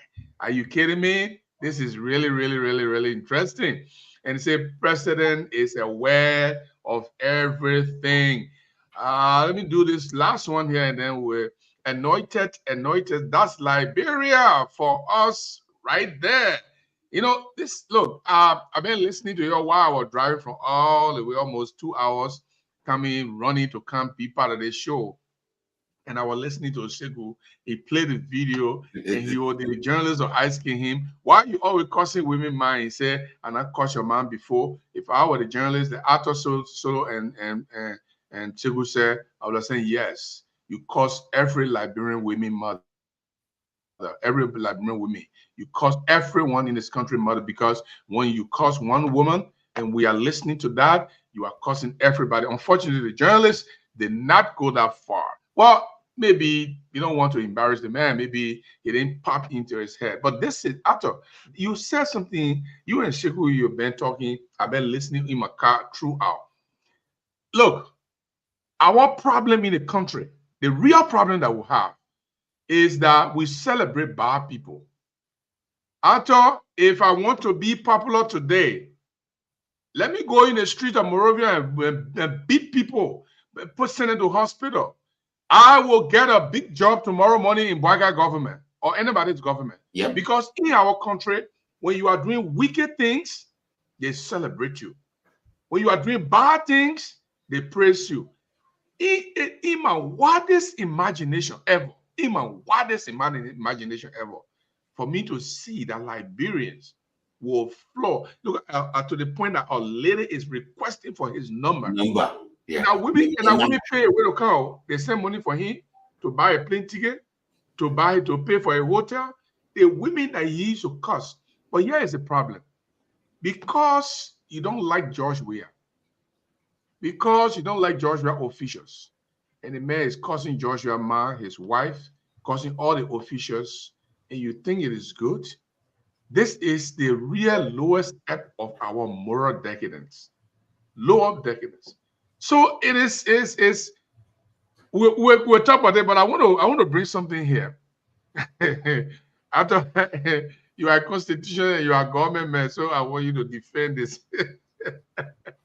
If I could, I'm pro. I don't know I can defend that one. And Chegu, you better try your best high enough, but I'll see what I'll see what you can do this one. Let me go to let me share this screen. Let me share this screen. Why did it not come? Okay, there you go. Let me share this screen here and bring something that I really want to share. And you guys, the constitutionalist and the defender of Bouakar's initial activity, because he said Bouakar, but for Bouakar initial activities. So here is the thing that I wanted to share. Let me go to the story here. This is the story. Okay. And I want you, this story was sent here, it's from 2 press releases. For those who are listening and not watching, the Liberian president, Joseph Boakai Sr. traveled to Ghana unannounced on Tuesday, or quickly returned to the country without meeting his Ghanaian counterpart, President Nana Akufo-Addo. An executive mansion released Tuesday, February 13, after President Boakai left the country unannounced, said the President Boakai, but Joseph Yuma Boakai Sr. had left the country for a 2-day walking visit to Ghana. The release further said, while in Ghana, quote, while in Ghana, the president will meet and hold consultations with his brother and friend, Ghanaian leader, His Excellency Nana Akufo-Addo. No on matters of mutual interest on both the country to both countries and issues obtaining in the sub-region. But President Boakai did not meet with President Akufo-Addo because the Ghanaian president and delegation had left his country the same Tuesday and had traveled to Munich, Germany to attend a security conference. So instead of meeting his brother and friend, as the executive mansion release noted, President Boakai returned home following a brief successful working visit to the Republic of Ghana. Even more bizarre is that the executive mansion said President Boakai met with his Ghanaian counterparts, with the S, counterparts. The release did not say how many counterparts President Boakai met, but it did indicate the Liberian president met with the vice president Mahamudu Bawumia. So the crux of this article is would the there are 3 questions I got here. Is the vice president Joseph Boakai's counterpart? And they say he met with counterparts. How they didn't say how many presidents Joseph Boakai met, or all the ministers in Ghana, they are all Joseph Boakai counterparts. And is it true that Joseph Boakai was going to Ghana? The Ghanaian president would know that his Liberian counterpart is coming to visit him on a walking visit. Not ordinary visit. Walking visit means the president has a state matter to discuss with Ghana president, and he told him, man, my brother, I'm coming to see you, and I will be there for 1 or 2 days, and I'll come back.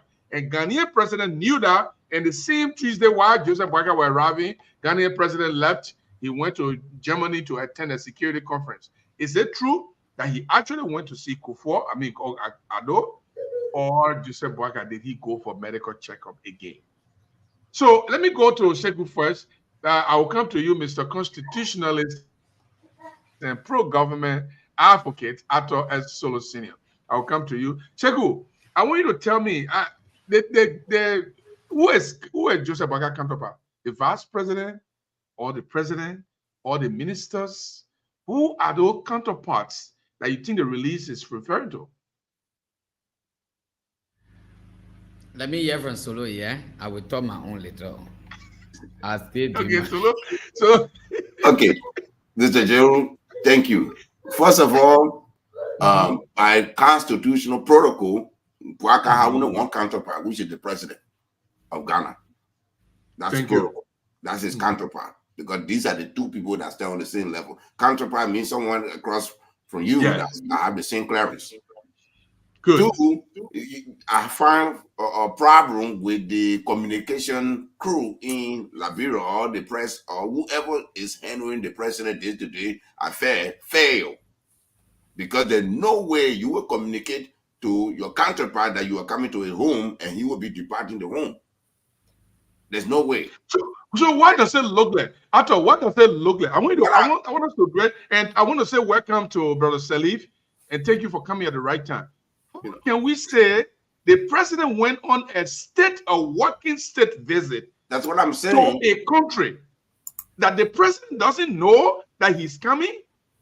What did Joseph Boakai go do to Ghana? What did he go do to Ghana? He went for, let me tell you, let's be clear, he went for medical checkup. Instead of them using medical checkup, they're trying to bamboozle it, cover it up with all kinds of things. But you can only do that with Kingdom Garden case. You can do that with Sekou, who will tear you down to pieces and find out that you were there. You can do that to ST Salif or even you, Mr. Jerry. When you're talking to people, don't think they have no iota of intelligence to think on their own. You're going for a work visit with your counterpart. In the same time, your counterpart is on his Air Force Ghana 1 going to see all the counterparts in different countries for security conference. What sort of communication did you talk to the president directly? Because if you talk to the president, you say, no, my brother, don't come. I'm leaving Tuesday. The same Tuesday, I'm going to Germany for a conference. When are you doing? Next month when I come back or next week? When I'm coming to your house, Gibson, in Fargo, and I'm driving, coming. It's not ordinary person at all. They're not ordinary person at all. We're not talking about Ato coming to visit his brother Gibson, brother Salif coming to visit his brother Gibson. It's not like that. That's what I'm talking about. The head of state, of the Republic of Liberia is going on a walking visit. They didn't say any visit, walking visit to the president to meet his brother and friend and discuss national issues, regional issues. Brother Salif, let me put the release up, and maybe if I do it from my website, they will say Gibson doing a tabata. I don't want to look at doing a tabata. Brother Salif, look at the release on the screen. This one is coming from the Executive Mansion website, and I'll read it for those who are not on watching. His Excellency Joseph Numa Boakai, Senior President of the Republic of Liberia, returns home following a brief successful. In fact, they said it was successful. He was going to meet his counterpart, the Ghanaian president. He didn't meet the Ghanaian president as he was leaving. The Ghanaian president was leaving to go to Munich in Germany for a security conference. You didn't see him. You didn't talk to him. But they said Joseph Boakai, following a brief, successful working visit to the Republic of Ghana, while away, he had talks with the numbers of Ghanaian government. Now, during his meeting with the Ghanaian team, the president extended appreciation for the support received prior to and during his inauguration.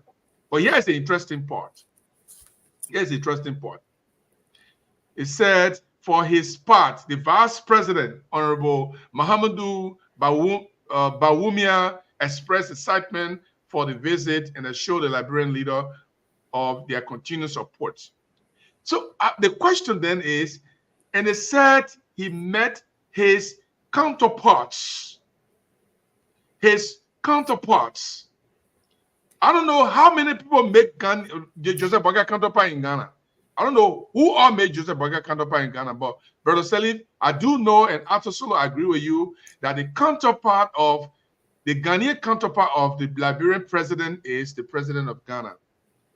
So how many counterparts that Joseph Boakai, there were there 5 presidents, 6 presidents, 2 presidents, 3 presidents, or can we now consider the vice president of the Republic of Ghana to be a counterpart of Joseph Boakai just because he's vice president?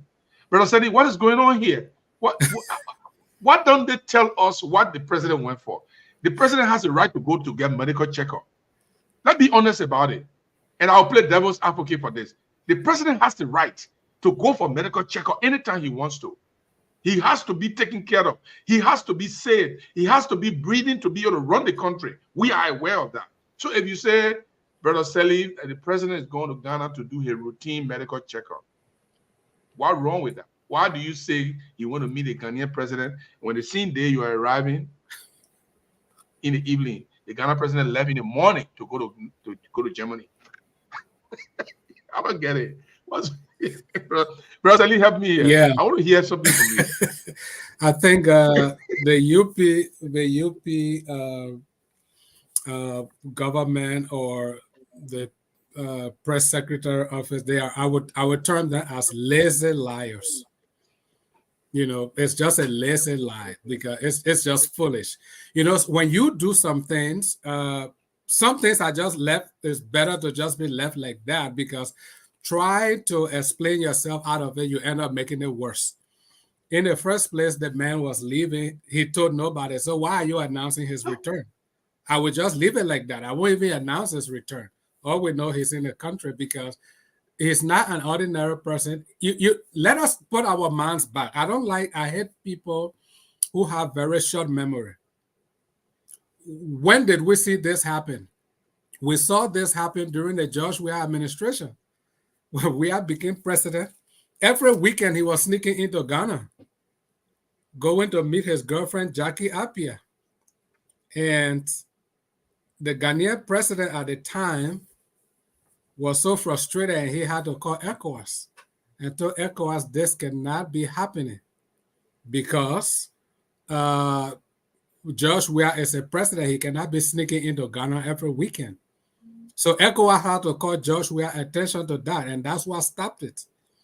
So if Weah did it wasn't right, why should Joseph Boakai sneak into Ghana? Even if you're going for medical treatment, you are an employee of the Liberian people. Everything you are spending state fund for that flight you took, you're spending state fund for the hotel, you're spending state fund for everything. So the Liberian people have the right to know when the president is leaving the country for whatever reason, medical notwithstanding.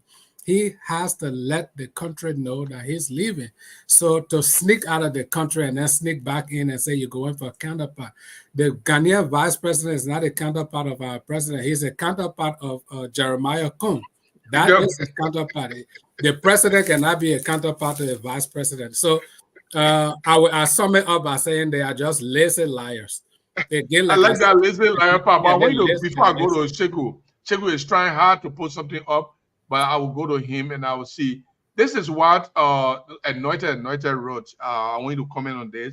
Whether it's true, I'm not sure. I'm not sure about the facts, but I so much believe that this happened. He said, we are hearing that the president went to Ghana on the Ghanaian Air Force aircraft, actually, with no protocol but his family members. Now, I don't know about the family member aspect, but if the president was leaving the country on a working visit, he will be escorted. He will be ushered in. He will have a protocol where he leaves, and we'll see that the president will say bye to his entourage. And let me bring Zeze quickly. So what happened to all of these things? So Joseph Boakai will just leave surreptitiously. First of all, he didn't announce anybody that was leaving in charge. He didn't announce anybody. Before you even go to Zeze, when presidents travel for working visit, give us the news feed, because you have to have press coverage of the working visit. Let us see the news, where he went and who he sat with and talked. There is no president that leaves his country, go to another country for working visit, that the news media, the news crew are now with him to beam his meeting, to know the kind of meeting they had, the things they were doing, the places they went. Let us show us the news feed. The people are just lazy liars. They don't know what they're doing. You show me new word today, lazy lies. Seriously, they just too lazy to. Yes, people are lazy. No, okay. Let me go to before I go to Emmanuel. Yeah, go ahead.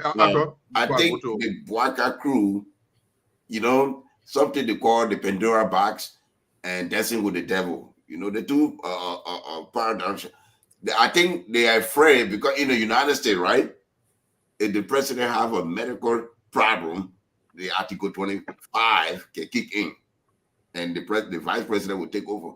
So if you know that your medical thing is giving you that problem, if you don't trust Jeremiah Coon, sneaking around not going to solve it. It's just going to make the problem a lot more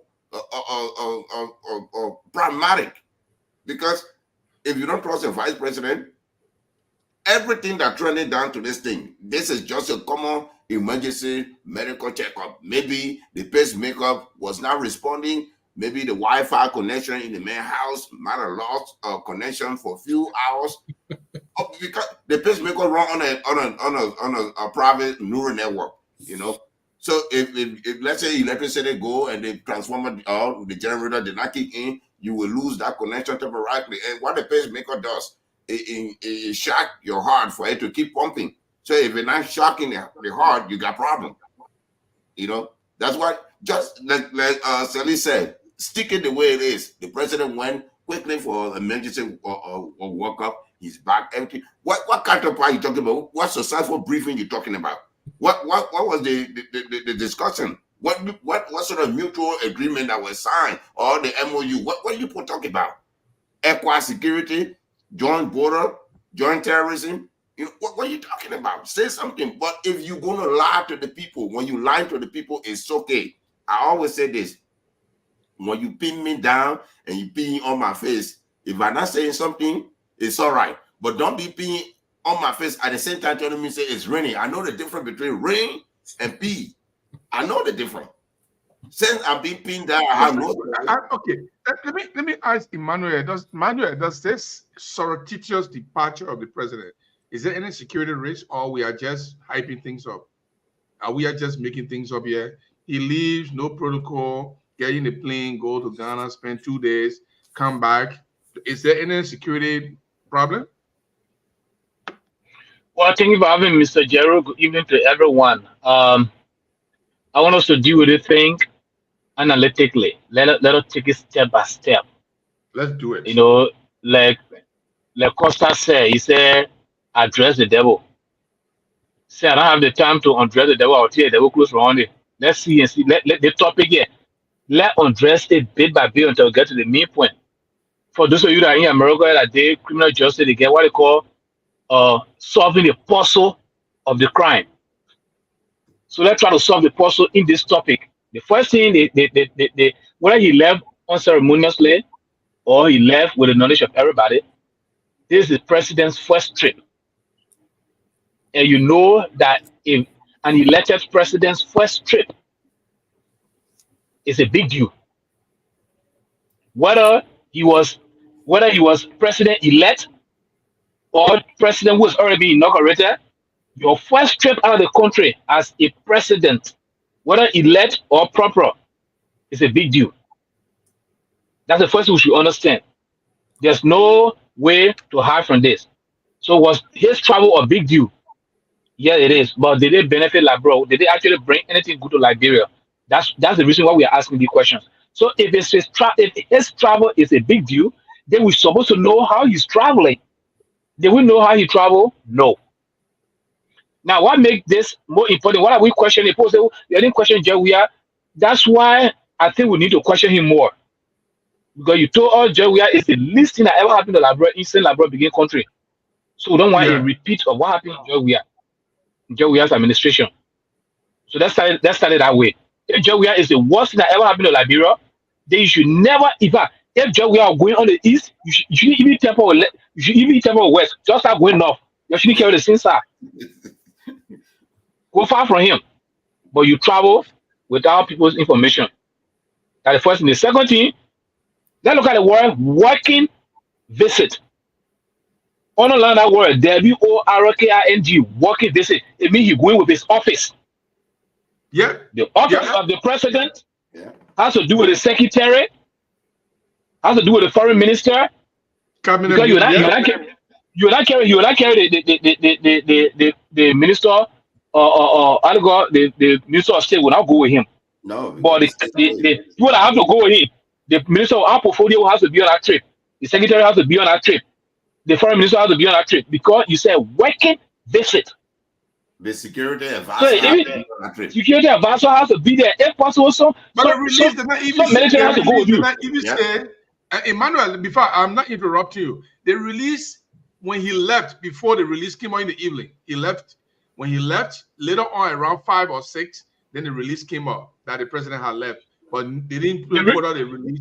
And in that release, they did not say what was his entourage. Because if you are going on a state visit, you have an entourage. And I agree with you. There are some key officials of government that have to go with you.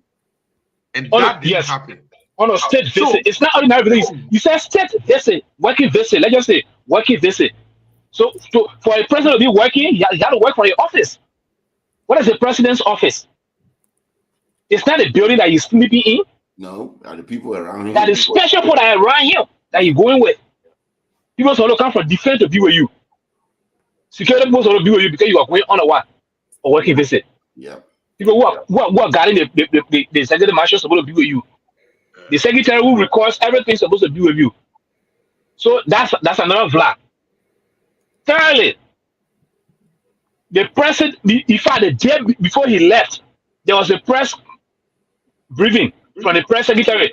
The press secretary did not tell all the president will be traveling tomorrow, even if it is a mistake, if it's an emergency, that you are actually traveling on the government's affairs. The press secretary was saying, oh, the president will be traveling tomorrow on an emergency. You can't tell me it was 12 midnight that the president is going to go to Ghana. I don't think it happened like that. That's another thing. So then look at all the holes and see whether water can pass through them, or else we'll keep the water in the basket. If somebody is raising an issue here, and Ato, I will come before I come back to Brother Salif. Ato, the most important, the most surprising thing for me, the president, before the president left, Jeremiah Kun left the day before. Thank you. Yeah, so let me end on Mr. Jeru. Let me just go ahead and 30 seconds. Charlie, he came back on Wednesday. Thursday, people that were going to the first important program that the president will be on, which had to be the AU session, the AU summit. People were leaving on, I think Wednesday, going to the AU session. The president did not pass on to go to AU. The vice president did not pass on to go to AU. Guess what? Where did the vice president go? The vice president went to Bayelsa State. Bayelsa State, I mean, Bayesla. Bayelsa State. Why you go over there? You go for I got all the pictures from Bayelsa State if you want. Okay. Bayelsa State. Where did you go for? You go for governors. You go for governors inauguration, Mr. Jeru. Governor. You go for governor inauguration. That you can't go represent the president at the AU summit. Mr. Jeru, are we now going to say Jawia is better than this man? The man who would have been causing all this time? Jawia never missed any summit. The president is not on the summit. The vice president is not there. Then you last wasn't good business somebody. Anyway, I will come back, but I'm waiting. Yeah, let me bring up. You're talking about the AU summit. As the way things progressing, we might just fall behind again and default on our membership. Remember, we were suspended. It took some $1 million for the WIA administration to get our membership reinstated. Now, I don't know who is the person that's going to be, maybe the foreign affairs minister, if we have one, will be the one going there. We have vice president not going there. We have the president. The most scary part that you measure that's very scary for us. All the visits that the person, I think the person responsible for this mess is the press secretary. Like Mr. Salif said, the press secretary is actually a psychological liar, a serial liar. You know, you just sit on a computer and type in things, and things like Liberian people will not be able to they will not be able to even say dive into it. They will just digest it the way it's looking. That's completely hubris. Because if you're looking at people and you think that, oh, whatever I tell them that what they will do. No, you are creating a death trap. And I will beg my brother Sekou, anytime they're having a press conference, maybe we should get a microphone in there and ask them who is the counterpart the president met with. Because now maybe they have a different protocol for counterparts. Maybe the foreign minister of Ghana now is the President Bouaka counterpart, so we don't know. Or maybe the Brigadier General in Ghana is Bouaka counterpart. It is weak, my people. It's destroying Liberia very, very slowly. And we and the people just, I don't know, they take it to be business as usual. They just go about their normal day. I don't see people questioning it. I don't see front page African pressing on this issue that, oh, you took a state funding or something. You think that the president of Ghana Air Force and the Ghanaian government will not be the one or sending camera to tell their citizens what we feel the jet. It went to pick up this guy. That's why we feel the jet. They are accountable to their citizens. So they need to prove to their citizens that, oh, we need you sneak around doing this. This jet will feel to go to Liberia and get the Liberian president to come here for a walking visit. I don't believe the Air Force story. I believe that they chartered another jet, the way the VP did it, chartered a jet to go see a friend operation. They chartered another jet for emergency purposes. They don't want to disclose how much they spent on their jet, which of course the Liberian people have the right to know how much you spent on that jet. How many? I thought we had a demonstration about George. We are using private jets, and again, this speaks to. We'll go to our next story, but I want. Segun, you want to say something before I go to Salif? Yes. He doesn't have part in the topic. Oh no, listen, I got part in this story. I got part. If you people say here that President Bouaka went for the inauguration of his state governor. No, the vice president. The vice president, not Bouaka, the vice president. All right, good. The vice president. Okay, let's leave the vice president on one side.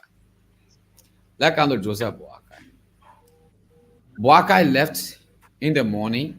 It was an emergency call.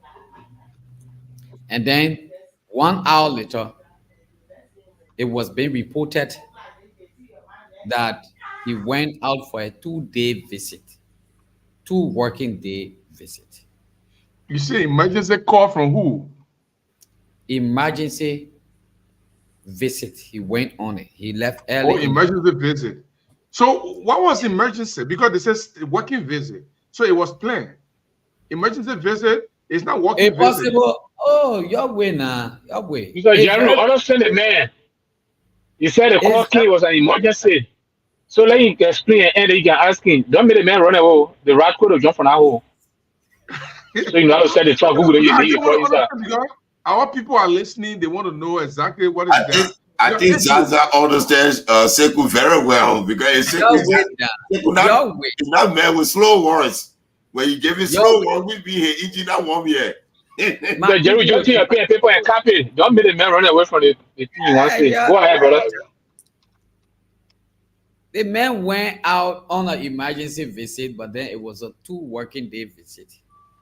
And letter was sent out to the legislature to let them know who was in charge and who they were going to work in consultation with and how they will work with him on the phone. We agree they blundered from that particular point because the vice president wasn't in the country when President Bouaka left. According to what Mr. Salif said, which is true also, I just read about the president's visit out of the country. The president can carry a whole office. He got his press secretary. He got different people. And if possible, even when the president went in the bathroom, he's supposed to have camera to be on him so that nothing happened in that bathroom where people pointed that anything sparked up in that bathroom, whoever that is responsible, they will shoot you. But on the other hand,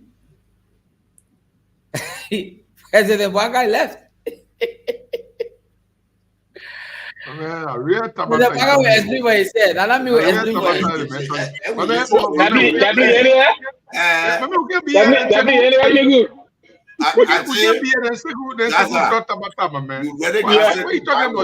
are you talking about? Mr. General was trying to find escape route for them, man. If you're going to continue asking, you're going to find a way to run. He didn't take the escape route. He wants to on the pulpit to be pastor. You will be crucified. But the one Mr. General was doing, Mr. General finding a escape route for the man. You're asking the man question. You lock it in between your fingers. Listen, when I read Front Page Africa, this is where I give up. I don't know whether any of you saw the story of Front Page Africa.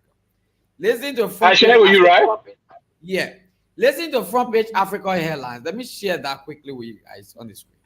If you see that headline, it's too disgraceful and they need to stop. To be honest, for me, I'm not like here to be a PR for President Boakai. But I will try my best to do some research and see whether I can, one way or the other, provide some information. Now, this is what the headline says. If you go through that very carefully, you know what it says? Let me bring it to you.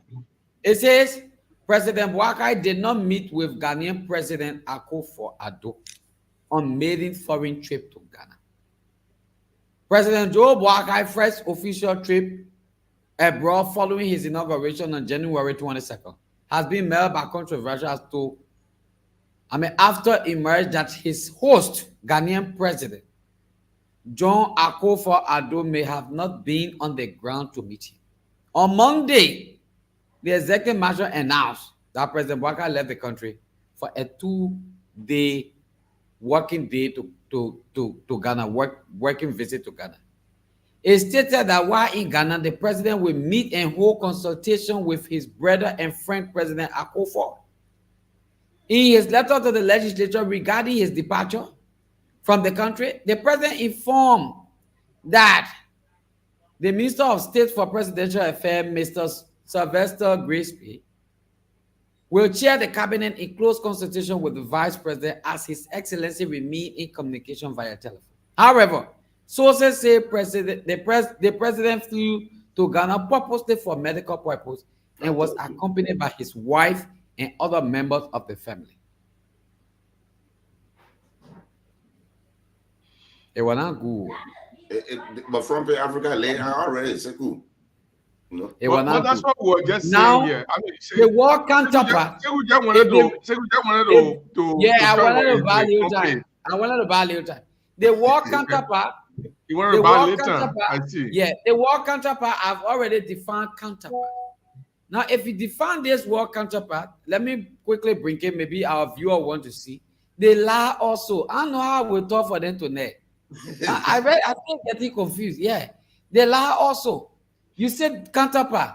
You can't take the vice president and make him counterpart to President Boakai. But even they put S to the counterpart. They didn't just say counterpart. They said counterpart. What are they gonna do here? Gibson, maybe the Sierra Leone president was there, the Guinean president was there. You know, look at the president was there. Look, I think.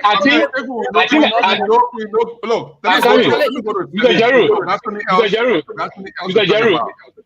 Mr. Jaru. Yeah.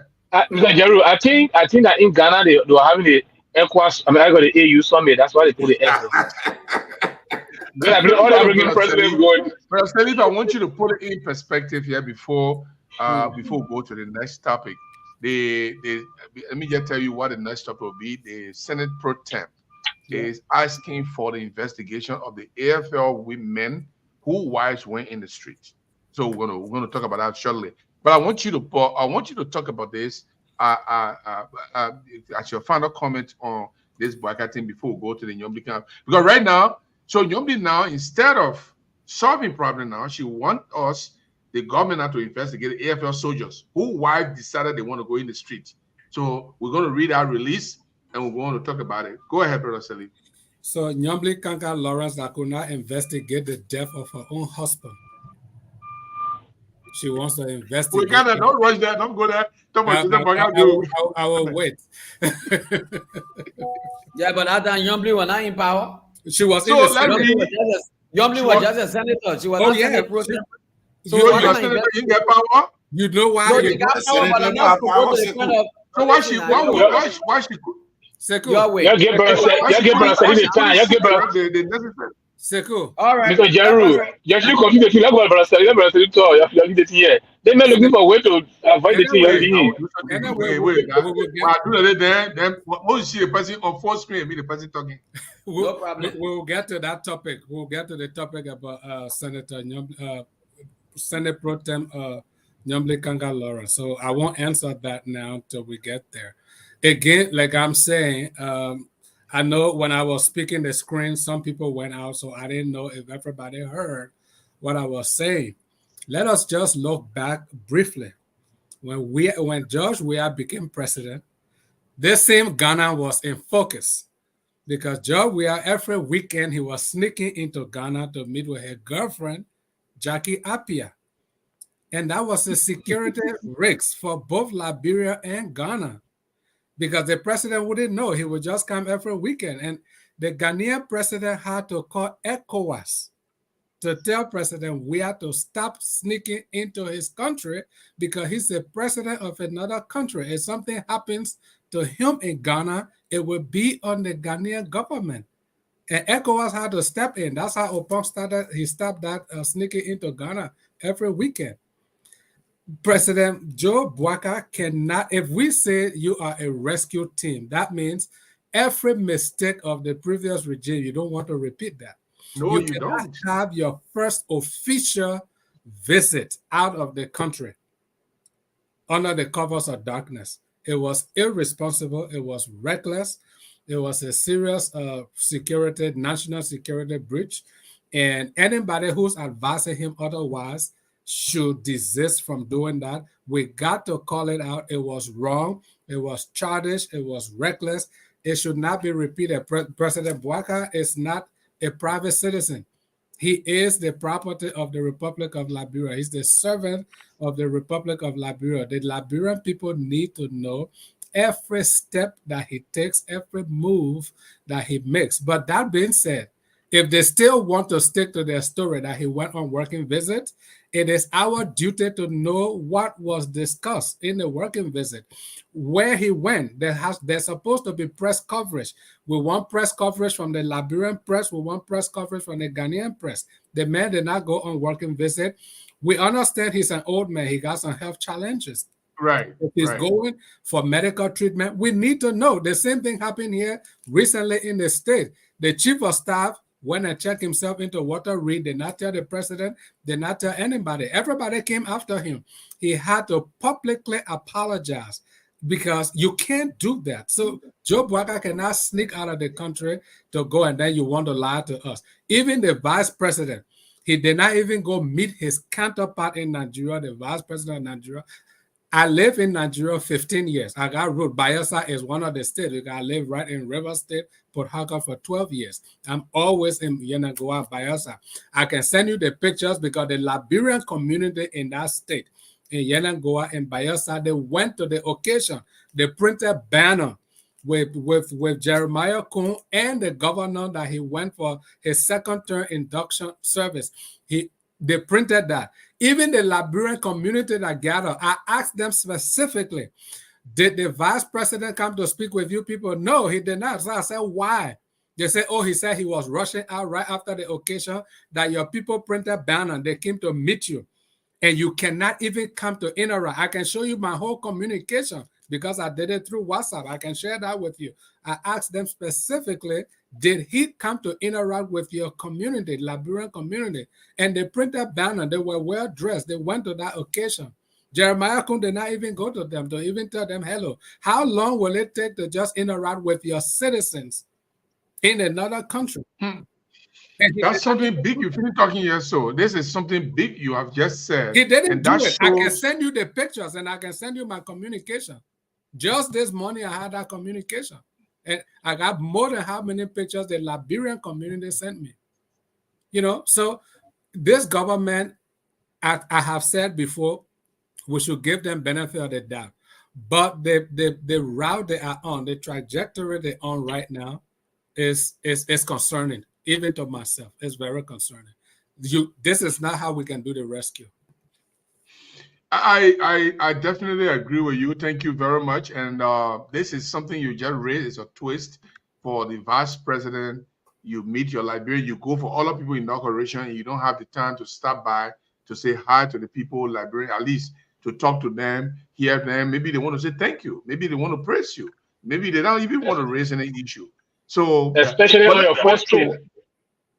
Especially on your first trip as vice president. On your first trip, definitely. You are right. So let's go to this thing here. Let me put this thing on the screen. This is something that I just can't understand.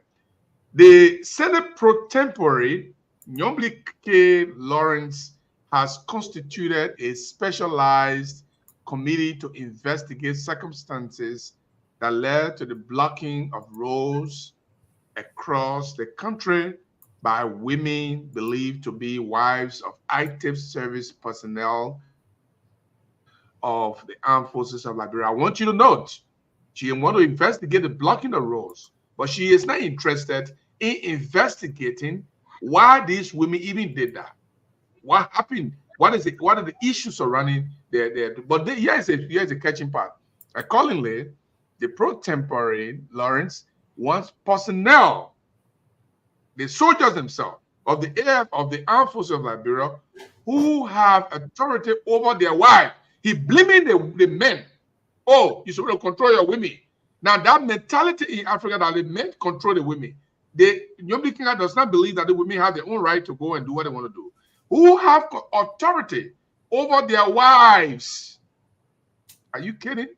And their own warranted situation, which impeded movement and undermined the fragile peace to be investigated and report findings in 2 weeks.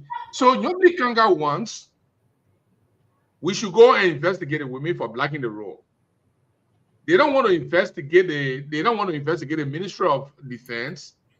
Why these women were even doing it, what all the allegations the women are leveled against the defense minister, the chief of staff and the defense ministry effectually. What happened? More than that, she wants the personnel, because she believes that they got authority over there. What you get power over your women. Why you didn't stop them from going in the street? Who have authority over the women? Why they didn't stop their wives from going in the street and the block roads and the created situation and disturb our fragile people? We're going to investigate it now. According to the press and public affairs release of the Liberian Senate, this 7-member committee include Augustine Chair from Bapolu County, Amara Conan, co-chair. Other members include Lofa County Senator Momo Cyrus, Kidman County, Grand Kidman County Daba M. Vapala, Senator Blair Bull Brown of Maryland, including Senator Creighton Duncan of Sando County and Senator Darius Dillon of Moserado County, Senator James Barney of Maryland County, and Senator Francis Dopo of River G County. These are the senators that have been constituted into a committee. Nyombli Kanga wants them to go and start investigating AFL soldiers. Let me start with you, Ato. What I mean, do any issue? Lots of issue. You know, if you sit in a position and you don't know the function and duty of that position, it becomes problematic. Nyombli is accusing the victims and threatening to punish them. Well, even you defame them by calling them so-called wife. Why would you use that language as a pro tem? Senator Gracchus of the Roman Empire defined the Senate. It says senators are people selected from among the people to speak for the people. Short term. That's how you see senator to be. You are not a minister of defense. You are not a minister of whatsoever. You are the representative, the people talking about the representative government. Your job should be, let's bring in the former defense minister, Prince C. Johnson, to answer to this issue, why they couldn't get their benefit. That should be Nyombli Kanga Lawrence. Or the defense authority. That's the defense authority.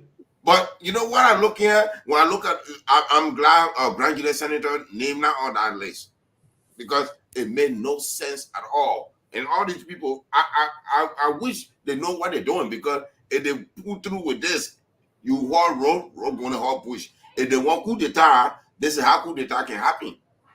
You trying to turn the AFL around. These are service members. You think if you arresting their I mean, after you posted in my hair right now. After you posted in my hair, so they are going to ask the AFL soldiers, why did they stop your women before they go in the street? Is that what they're going to ask them? Oh, yeah, or did you tell them to go in the street? Or you have authority over them and you sat there and you let them go in the... No, let me go to Brother Salif. Brother Salif, that Reverend, maybe he will take it cool. Because right now, my whole hair finished Jaclana. Brother Salif, tell me, so how the investigation going to be done? You on a committee, Brother Salif, you on a committee, and you go there, and your Kanga wants you to ask me as an AFL soldier, if you have control over your wife, why did you stop them from going in the street? Is that the question?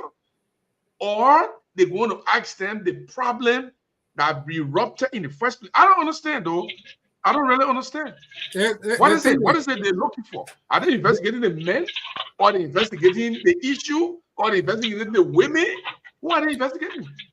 I think the issue is just, it's a child's play. Nyambli Kanga Lawrence, I am disappointed, and I want to register that here. I'm very, very, very disappointed in her. No wonder Musa Belete could come and hijack the party from them. She's a disappointment. But since she wants to open a Pandora box, let's open a Pandora box. Her husband was murdered. So instead of us investigating her husband murderer, we also have to investigate her. Why did she allow her husband leave the house? Why did she allow her husband to answer that call? The husband, because she's a victim. She's a victim. We got to investigate the victim now. Yeah, since she wants to be the one to shame the victim and investigate the victim, then we got to investigate her. Why did she allow her husband to die? But watch this. Her husband didn't just die. Her husband died because he was investigating a murder. Was it John Innes or one of the... John Innes, he said he was going to the house and he was going to put up the investigation. And that was the process that he died. Your husband died because he was not satisfied with the way people were dying in the country, the auditors and stuff, and he decided to launch an investigation to find out, get to the bottom of why this man was murdered. You, as a sitting senator, you never call for one proof for the murder of your husband. You didn't even care. Nyambli Kanga Lawrence never one day voiced anything on air, in writing, on the floor of Senate, nothing about her husband's murder. But she wants to investigate women, wants to investigate the soldiers for why their women went on the street to protest. She's a shame. She's a disgrace. And for me, the way I'm seeing it, I think the Bouaga administration, they were very sentimental in allowing some of these things to happen, making Nyambli Kanga Lawrence a Senate pro tem and were fighting to make the other man Speaker of the House. We are headed for a doomsday. It's a complete disgrace. It's nonchalant. It's complete foolishness. In the first place, those people were not to go on the street to protest. They started. Thank you. So if she was, and that's the question I'm coming to raise. I want you to speak to that very well. Yeah, she who is a woman.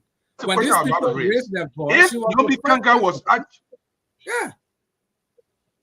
she should have called them. If Nyambli Kanga was actually ready, if she really wanted to investigate this thing, when the women demonstrated, when they protested at the Capitol building, did she invite them to her office? No. Forget about inviting them. I've been to the grounds of the legislature. I have carried protests there before. And senator, representatives that are interested, they come out to meet you. Forget about inviting them to your office. Forget about inviting them. Just come down there. Come outside to greet them. They should come outside to even listen to them. She never did because she didn't care. Nyambli Kanga is a disgrace, a complete disgrace to womanhood. She should be the one standing with women. I stand with the AFL women 100%. Government only answered the force. Those people started the protest quietly, peacefully. The government made them to escalate because they kept flattening, they kept ignoring and dismissing their concern. And in the face of that, they decided to confirm General Prince Wyatt Johnson. The only responsible person in the whole thing, like I said, was General Prince Wyatt Johnson, because he saw the path his country was on. He decided to resign. He had the courage that Joseph Boakai did not have, the courage that the Senate did not have, the courage that Nyambli Kanga Lawrence does not have. That's why he exhibited, and he should be honored for that. Nyambli Kanga should go and find somewhere to sit down. She's a disgrace. She should go investigate her husband's murder. Let me bring in Emmanuel for a little bit. Emmanuel, Emmanuel, I just want you to fill me in on this, right? Brother Sally put it very well. He put it very well. That it's like you investigating the victim. So what will happen to the AFL soldiers? He say, well, why didn't you control your women? Why didn't you tell them to go in the street and say, well, we couldn't stop them? Are they going to dismiss the AFL soldiers? What are they going to do? Are they going to punish them for the action of their wives? What proper action could they be taking? Are Nyambli Kanga Lawrence then not agitating for women's rights? How do you advocate women's rights and you want their husbands to control them? Sorry, my brother. Go ahead, Emmanuel. No, it's okay. It's okay. That's it. You know what, Mr. Jeru? Most of our senators and representatives are being controlled by people who they consider as their supporters. Some of the ideas did not come from themselves. So before I go to a particular part, let's go back a little bit. Zorizo said, if anyone goes to my house, because Costa said when the house when they sit down, when they sit down, we hire Zoko and give them guns. Zorizo said, if anybody went to my house, I will kill you. He used that word, if anybody went to my house. He didn't say, if anybody go in the street to protest, I will kill you. He said, if you went to my house, I will kill you. They took that video and sent it to Nyambli Kanga. They took that video and sent it to Darius DeLong. They took that video and sent it to Boscha. They took that video and sent it to opposition senators. They acted on that video and deny him that he said you will kill protesters. Today, I'm taking you somewhere. Today we got another video that is circulating where the Internal Affairs Minister designate is saying, recall me, I will kill him. Whether you getting army, whether you getting police, whether you getting whatever, I will kill him. And nobody will stop me. Saying, you know why Lofa voted me, because I will rather defend it and I can still defend it today. So I will kill him. The man is going for a confirmation. We haven't heard Nyambli speaking the way she was speaking yesterday. We haven't heard Jonathan Boscha speaking like he spoke yesterday. We haven't heard the so-called light. Now I will use the word because I never used it before. I never let use it, but I will now say I will use it. The so-called light, Darius DeLong. We never heard him say anything about it today. Now, for Nyambli Kanga to come out and write this letter, the point that I'm saying, somebody may have told her, one of her followers, the same way the followers told them to deny Zorizo, and they did it. Maybe somebody may have told them that, you know what I mean? You investigate the AFL. Because if it's a responsible Senate, they will say, let's investigate their claims, their allegations, their points. And the point said, the chief of staff, the then chief of staff, who is now the minister designate, he ate our money. He ate our husband's money. He denied them the benefits. So as a responsible Senate, what you're going to do is, okay, let investigate, let audit that particular account that he was over. You're not investigating the entire thing. Is to audit that particular account to know whether indeed the man who has been disgraced, because that's a disgrace. The man is a trained officer. Losing that man, it ever lost some great power that we don't understand it. That man is trained for 18 years. He left the army, unceremoniously. He left with disgrace. You are not a departure was not honored. So that man is leaving. It's a blow to Liberia. It's a disgrace to his character, and you are not concerned about what they say about him, but you're concerned about the people who allow their wives to go on the street. So in other words, you don't even care about what the people are complaining about. So it's because somebody I was in the chat room. When people say, you know, happy, they think they pull do it, that politicizing they pull, we know them. We make sure they are investigated, and if they are found guilty, they will go to jail for 10 years because the UMCJ said any article or military person who politicize their position, they can go to jail. So that is why that's why they communicated to Honorable Kanga that she's trying to implement. It's not that because she's so concerned. Gibson, that's not the point. Gibson, if I may Arthur, you know, thank you. You put it very well, Arthur. You know, when Mr. Reverend Salif spoke and Zaza is talking, he's going beyond the whole issue now. So this whole thing here, we're not even interested in vindicating the man who's supposed to be the defense minister. We're not interested anymore, right? To vindicate his record or to even check him to find out what Mr. Jerry, in that case, Mr. Jerry, come here, Mr. Jerry, even in this case, that man is a victim. The man is also a victim because people accuse him without authenticating what the allegations are. The man left his job. That's a disgrace. You're not even defending the man. You know, so you're not going the street. Somebody wrote somewhere when the media interviewed Prince Johnson, and he said, I'm trying to look for it. If I find it, I'll put it on the screen. He said the issue that had to do with the people money. He said he told the AFL people it was beyond his control, and he reached it to the president. And when Boyka took over, that was the first briefing he had with him about this money. And Boyka did not do anything about it. He said he briefed Boyka. I will find the clip. I'll find the report. While you find the clip, let me bring something to your attention. I said this, and Sekou and I we talked about it last time I'm here. You think that they want Prince Johnson to be the defense minister? Boyka had orchestrated a scheme to get him out of the army so that he can put people there that he trusts. He made the man retire because he wanted men to come through as a civilian, which of course, even in the constitution, is not required. The man would have just put the 50 down and put the consul on. But you retire the man from the military, rush it through the Senate. We are doing the same thing, my brother. You know, we are doing the same thing to Daniel Zianga. That's what I'm saying. Let me speak. But the idea we are doing doesn't make it right, is it?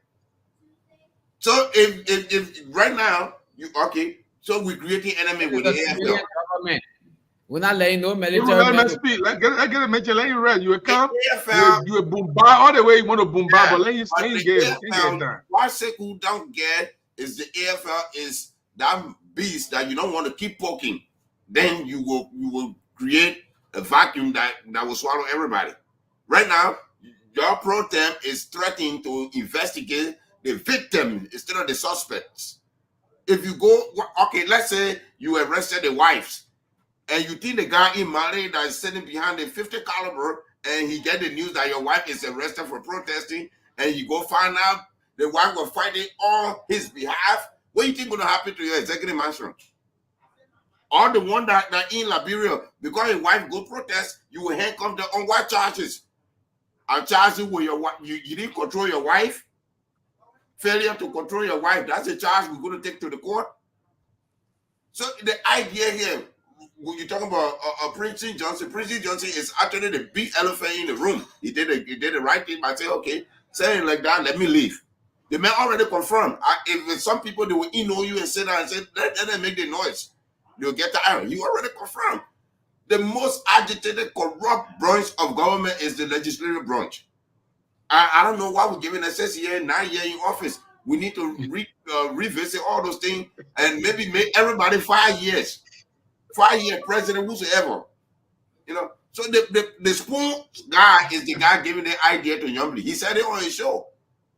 The way the spoon guy said it, that the wives should be the one they investigate. That's what's happening. So from spoon mouth to Yombly or Gavel, that's it. But let it go. For me, I say I welcome it. Go ask the army wife. What law did she break? Because even by station the protest is still protected by Constitution. So what exactly is the claim from the Senate that what kind of harm that was done to them? Because in order for somebody to break a law, you got to do harm or stop something from happening. There's no penal code that said that you cannot protest a blockade. The Labrador Constitution remains wide open every day in the United States. They were passing amendment to amendment to live up to the standard of the new coming generation. But since that 1986 Constitution is still there, they're still breathing, it's still there. The only thing we're doing a concession agreement we won't sign because we'll get the earmark to it. We sign a concession agreement, the earmark coming in. Oh yeah, your record the Senate, your record this. Because we get the earmark. But nobody say, look, the article, so and so article is very much old. Let's change it to the new one. Like the guy that talking about the immigration law. Look at a proposal. You still telling that only Negro and Negro descendants should be citizen. You still living in 1930. Well, that is another topic, brother Arthur. But watch this, okay? The people that just the Jumbly Kanga Lauren and her bunch of let me respond to her bunch of gullibles. Yeah, man, don't worry, my man. Make a brief statement, okay? We're cutting your defense, but don't worry, you can't. I'm just making that brief statement and you come in. Jumbly Kanga Lawrence and her bunch of, I don't know what to call them, they're just lazy and foolish. When they were confirming the foreign minister designated at the time, Beslo Nyanti, Mob went there and took over their chambers and took over their seats. They didn't do anything. They did not launch any investigation. They overwhelmingly confirmed her. But people that are protesting in the street, those are the ones you want to investigate their husbands. The ones that enter your chamber and took over your seat, sat in your seat. What did you do to them? You had to postpone that. In fact, let's put it this way. What kind of laziness is this? Segu, I want you to speak to this, Segu. So are we transferring crime now? The crime of the wives now will be used to prosecute the husband now? Because according to the release, wait, hold on. Let me put in the perspective. Listen to this. According to the pro tempore Lawrence, Lawrence wants personnel of the armed forces of Liberia who have authority over their wives and the unwarranted situation which impeded movement and undermined the fragile peace to be investigated. I want to know, are we transferring justice now? That when my wife now go in the street here to do something, the police will leave my wife and come to me and say, you're supposed to go get authority over your wife, but you let your wife go in the street, so we are going to put you in jail. Your wife is a minor. Your wife is a minor. Mr. Jeru, me push that question a little bit. So I mean, all the Senate, the staff of the Senate staff that took over the Senate last time, that make it there were no confirmation. Investigators, senators, we're transferring aggression, we're transferring punishment now. So I want to speak to that a little bit. Then I will read. Then I will read some wives and girlfriends. All right. Okay. Jumbly Kanga session, and like she needs to check her brain. Maybe she got a problem with her brain, or she did not analyze that particular area before she spoke it out. The first thing is, it was not only in Monrovia that people protested. It was all over the country. Banga. Well, we're going to get all the husbands. We're going to get all the people with their husbands. The people that protested in Bentor, people that protested in Banga, people that protested in Grand Jide, people that protested in Ghana. We're going to get all their husbands and bring them. Which is very much impossible. She feels she's so smart. But anybody like I too smart. My father used to say, when you are like too sensible, that you the crazy people, grandpa. Where Jumbly should have stopped this entire process is when the women, 5 days before the confirmation, were in front of that place. She should have spoken to them. You guys already said that. I'm coming to the point where this young man said, Solo said, Boakai wanted to get rid of the defense minister. The defense minister or whatsoever minister work, once they were appointed by the president, work at the will and pleasure of the president. The president dismisses whoever he wants to. He can later let it have dream and go and say, today you're not working, I change you, I'll send you another person there. So President Boakai didn't really have the plan to dismiss or set that young man up. Because the first thing is, the AFL don't already want him.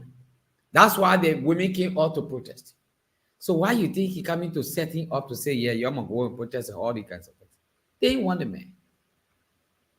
So I want you to say that President Boubacar is sound enough, very sensible enough to come make somebody, appoint somebody as defense minister or nominate you. Then you go for confirmation. Then he set another fire on you. He's setting fire on your own tumor, which I don't believe beyond reasonable that President Boubacar did that.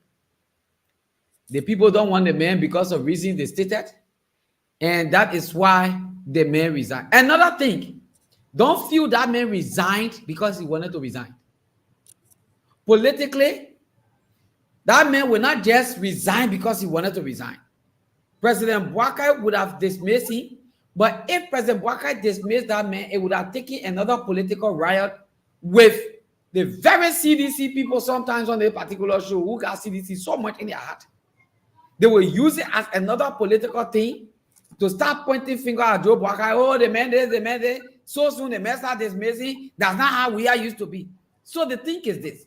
During Ellen Johnson's Salif time, if Salif wants to fire you, Salif call you and say, look, my brother, I don't want this thing to be a disgrace. So what you do, turn it in your resignation.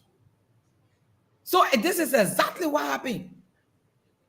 So even if Prince C. Johnson take the glory now that he resigned, look, go and find out. Prince C. Johnson did not resign because he wanted to resign.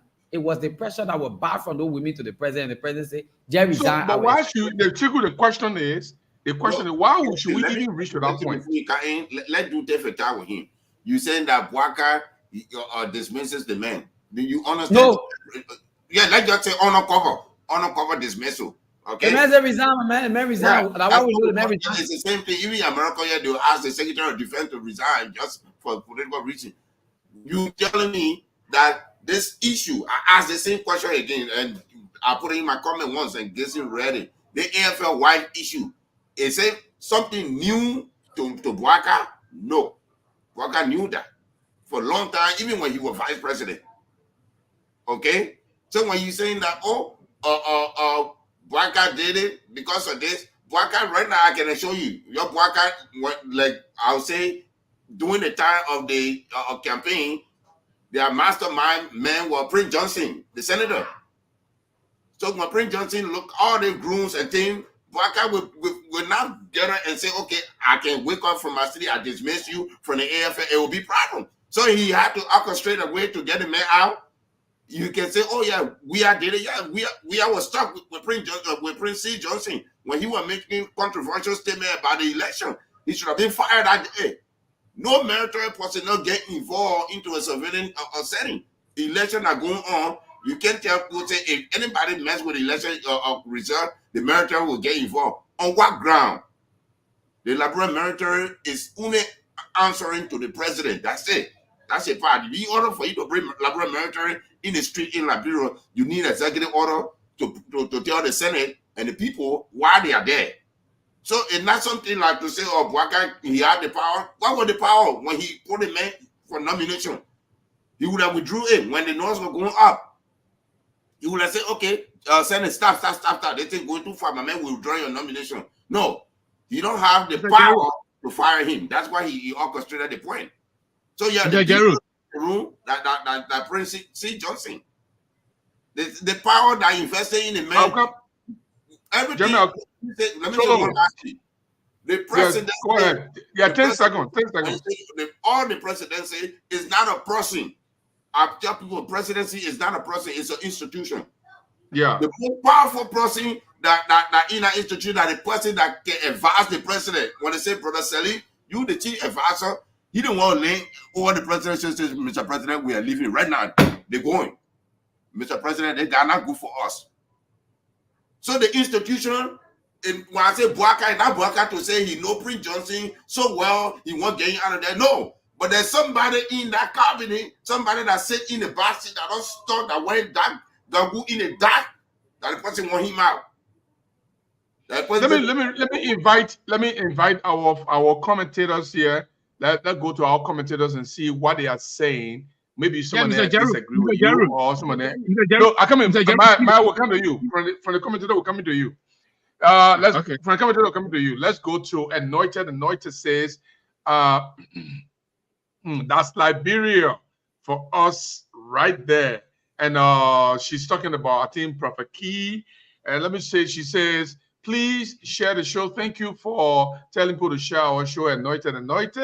And she continues, we are hearing that the president went to Ghana on the Ghanaian Air Force aircraft with no protocol but his family members. Well, we know Jeff Boyka always travel with his family members, especially his son. He always traveled with his son. He did that when he went to meet the 30 million people in Ghana that Costa talked about. He took his son. I left 30 million other people. That's scary. Salia Sony says, I don't believe he even left Liberia. If he did, it was probably a private jet that they are hiding from the Liberian people. Well, exactly, that's the point we're trying to make. They will tell us one day. They will deny until they tell us. Let's go to Salah say, who leaves their stranger and flies out upon his arrival? And that question goes to whether the Ghanaian president will ever do something like that, to knowing that the President Boyka was going there, and they say, well, let him come by going anyways.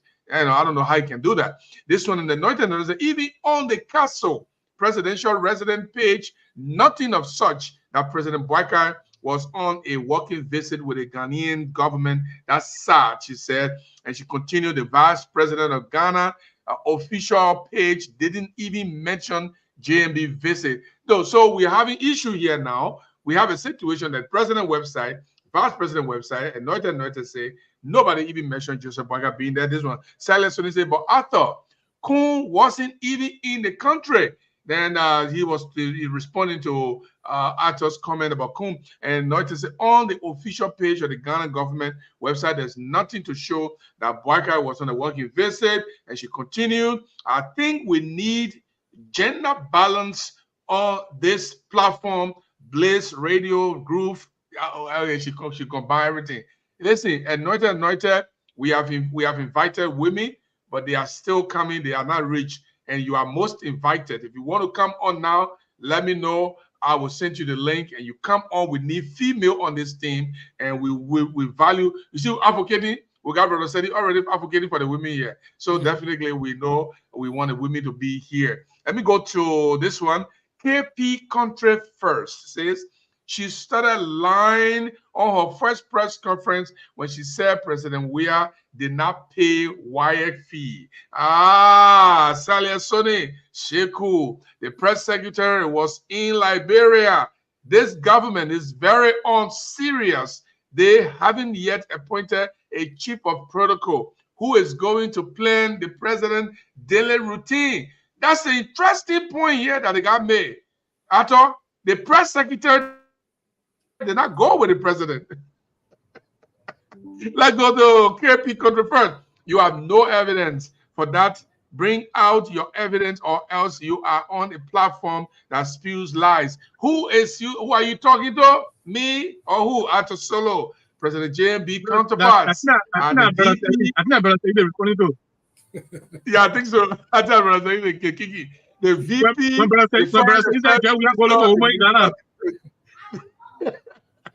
Salia Sony continued. Normally needs to find something meaningful to do with her time. If the guys went into the street to protest, they can only be court-martialed through the UMCJ and not some committee. I think they should stop and not put those men in arms. And that's Arthur's point here. That's against the people. That's Arthur's point. Arthur said, don't mess with the AFL. And Reed Mullen, one, he says, this is a proposal from Stanton. He said JMB should investigate the soldiers whose wives were protesting. And Charlie, as Sony comes by, Mr. Jeru, that will be the greatest mistake ever, to dismiss a trained, agitated military man in Africa. They must be daydreaming. And he continues, who has authority over their wives? Question mark. Are they on-age girls? Question mark. Is she really okay? Question mark. Charlie Sony raising these questions. And Charlie say, Sheku, you are trying very hard. But let me tell you that a military man is not a civilian to joke with. So, I mean, there are some great points these commentators are making here, and they disagree with Segun most of the time here. I think Segun, you got most disagreeing with the point they are raising. So are these people, and Silas only raised a question, are these babies? Are these minors? That nobody can go say you got power, you got power over them. No, Brother Sadi, I think you come back here. Yeah, but let's get Emmanuel, let's get Emmanuel first. Brother Sadi, please come here for a little second. Then I go to Brother Zaza. Are these minors we are talking about? Like my 13, 14-year-old son who I said, consider here, and you sit down, wives. So, Brother Sadi, don't forget that your committee, I want you to remember that there were no AFL wives in Banga, but women were demonstrating in Banga. Should we go after their husband for not keeping her in the house? What is going on? It's completely, it's just child's play. It's foolishness. The government is they in the beginning, they've not even gone 1 month and they're messing up real bad. So they have to shift the focus. So they make us to chase the shiny object, foolishness, and then we'll forget about the failure. That's all. That's all I can say. It's completely. Okay, that's how you wanted to say something. Go ahead. Yeah, okay, thank you. I just wanted to dwell with, because the topic right now is whether the Senate pro tem is in the right. So I want us to pay attention to it. For me, I think the Senate pro tem and her house or colleagues are the reason why even the roads were blocked. Because guess, I'm telling you, they blocked the road. When the phone went to them, there's a way you can get the people out off your bike. Oh, you know what? Say, the man, you were over the account and your husband was suffering. Let's do it like this. You give us time, let us investigate this account. We'll institute, we'll commission a special audit to audit this very account. So you'll give us a chance. Whether the man is confirmed or not, what comes out of the audit will give us information. The people are going to listen to you. And when I go, the vice president, when I see I give me 24 hours, they put go up the street and give me 24 hours. Why do you think they're not going to listen if she has said, you know what, I'm a woman. I know why you're talking. But you know what, you'll give her 2 months. We know we just coming in. You'll give her 2 months. We investigate this particular AFL account. We will know who is responsible because sometimes it may not be the man, but some the man is in the front. Maybe that's why you're blaming him, but let's investigate. If you have said that to them, they will not go join the street. That's the thing, you know, pay attention to. So for you to think, even blaming the husbands, I will blame even you, the senator, who they went on first, and you did not even say anything better to them. But Zaza, there was an investigation. And for me, I think she's wrong. I think she's wrong. That's was that to do that? Zaza. Yeah. That's what. While the investigation recommendation was going to them, they hurriedly confirmed the man. But the whole thing is not completed. Well, I mean, why would you send an investigator when you confirming the man in the back? On what ground? No, listen. The issue that confirmed the man on the excuse was genuine because I follow it. Prior to the mail confirmation, it was not even the AF. I got the defense ministry confirmation day. Not that day. It was a different ministry that was going through confirmation. They got a call. Specifically, it was brought forth by Senator Snow that library needed to be represented at the defense, at the ECOWAS defense. They needed library representatives from the foreign ministry and from the defense. And we never had any defense minister or any defense or official that was confirmed. That was they were just small screening. Okay, hold on. Let me ask Brother Emmanuel a question. I want to ask to confirm him based on that foolish and baseless thing is naive. The ECOWAS. I agree. Hold on, wait, Brother. Because he already had somebody who was acting as defense minister, and until that person knew defense minister or confirmed before the president leaves, so Daniel Zianga could have still gone there. He could have gone there. Besides that, well, let me ask the question. Let me ask the question. Go ahead, brother. You talk about the ECOWAS. I think Zaza was just telling us what the Senate used as the excuse that they gave. That is the excuse that they gave. That they didn't to confirm the people because it was an emergency. That is the excuse that they gave. That excuse it was foolish because that's what I told you. The whole system, they are lazy liars. They don't even know how to lie. They don't even they lazy liars. Right now, the AU is meeting. Your president and vice president are not there. Vice President is attending in a swearing-in ceremony of his governor in Nigeria. President is saying he's going for working visit. None of them are the AU. So what was so much at stake that if you didn't confirm his, nobody will attend the defense ministers forum? It's just complete foolishness. And when it comes to the argument on whether the president left the country, whether he flew Ghanaian Air Force or he flew private plane, it's simple. I flew a little bit. Okay, I did flight training. I flew a little bit. No, there is record. You have the Civil Aviation Authority. Yeah. Every plane that enters RIA, there's a record on when they came and when they left. There is a record. There's so much record that you can see the manifest of whoever was on that plane. Because if there was a crash, that's how we investigate them. We know the flight number, when the flight arrived, how long the flight stayed on the ground, when the flight left, and who were the occupants of that flight. So whatever flight the president went on to Ghana, if he actually went, they go to the Civil Aviation Authority, go to RIA. They can tell us the government, they just a lazy liar. They don't know what to do, and they're messing up that. Okay, Jeremy, I would take 30 seconds from each of you. I have something I want to bring to your attention. Let me share it briefly while you're thinking about it, and I'll give you your 30 seconds. Something happened in Grand Jeddah, and I want to discuss the issue because it might look very simple. It might look very simple, but I want to discuss the issue. These are two Germans they arrested for Kush. The little bag you see there is the Kush in there, and they are going to be sending these guys to court, and they will be charging them for possession of illegal drugs and substance. So we'll come back to the drug issue. But let me let me go back to you so you can give your at least 30 seconds. I'll conclude on this AFL investigation thing with Yombi Kanga. Let me go to Arthur, and then we'll go to Zaza, and then Shegu, and then Brother Sedi will close it up. While they talk, please check the chat room, the group chat WhatsApp. I just sent 2 pictures of the Vice President visit to Bayelsa State. You know, Mr. General, like I said, the Senate entirely, the whole House of Senate, the elders, how they lost their mind because what they up to, nobody know what they up to. And Zaza, we all do respect. If there's even no minister, there's no acting minister, the acting chief of staff or the brigadier general can still represent on the ECOWAS, can go there.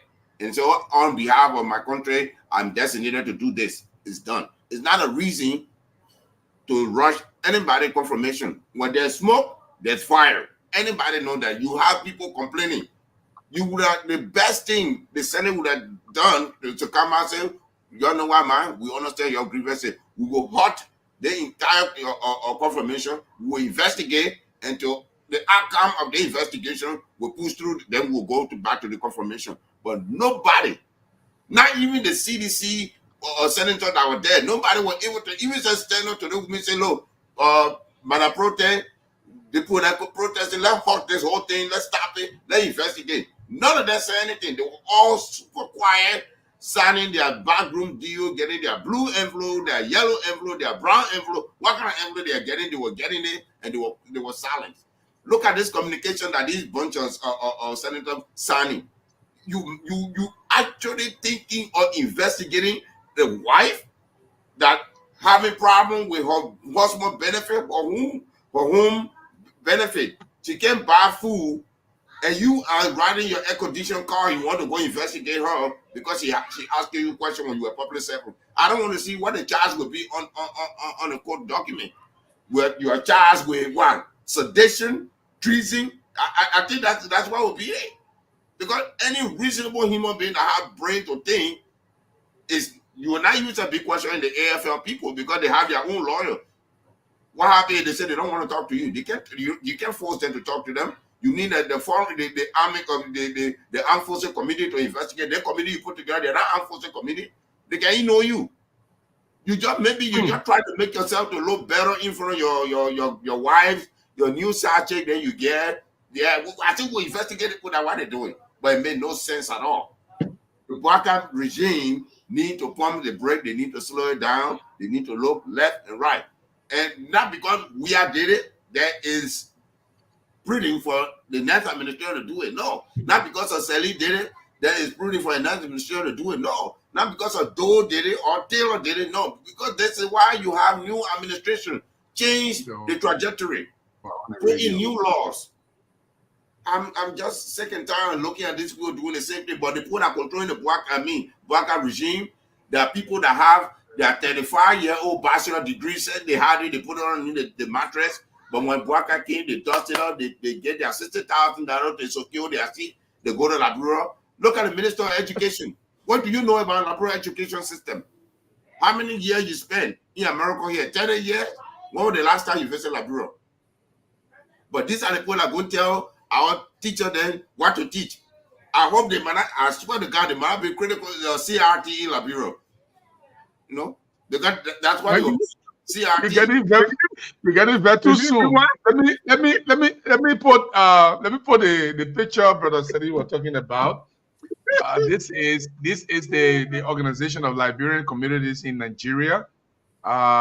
They went to meet Jeremiah Kun, and unfortunately, Jeremiah Kun didn't have the time to talk to them. So this is the group, and they came here. So basically, this is great, and this is great for them. They took their time to go meet their vice president.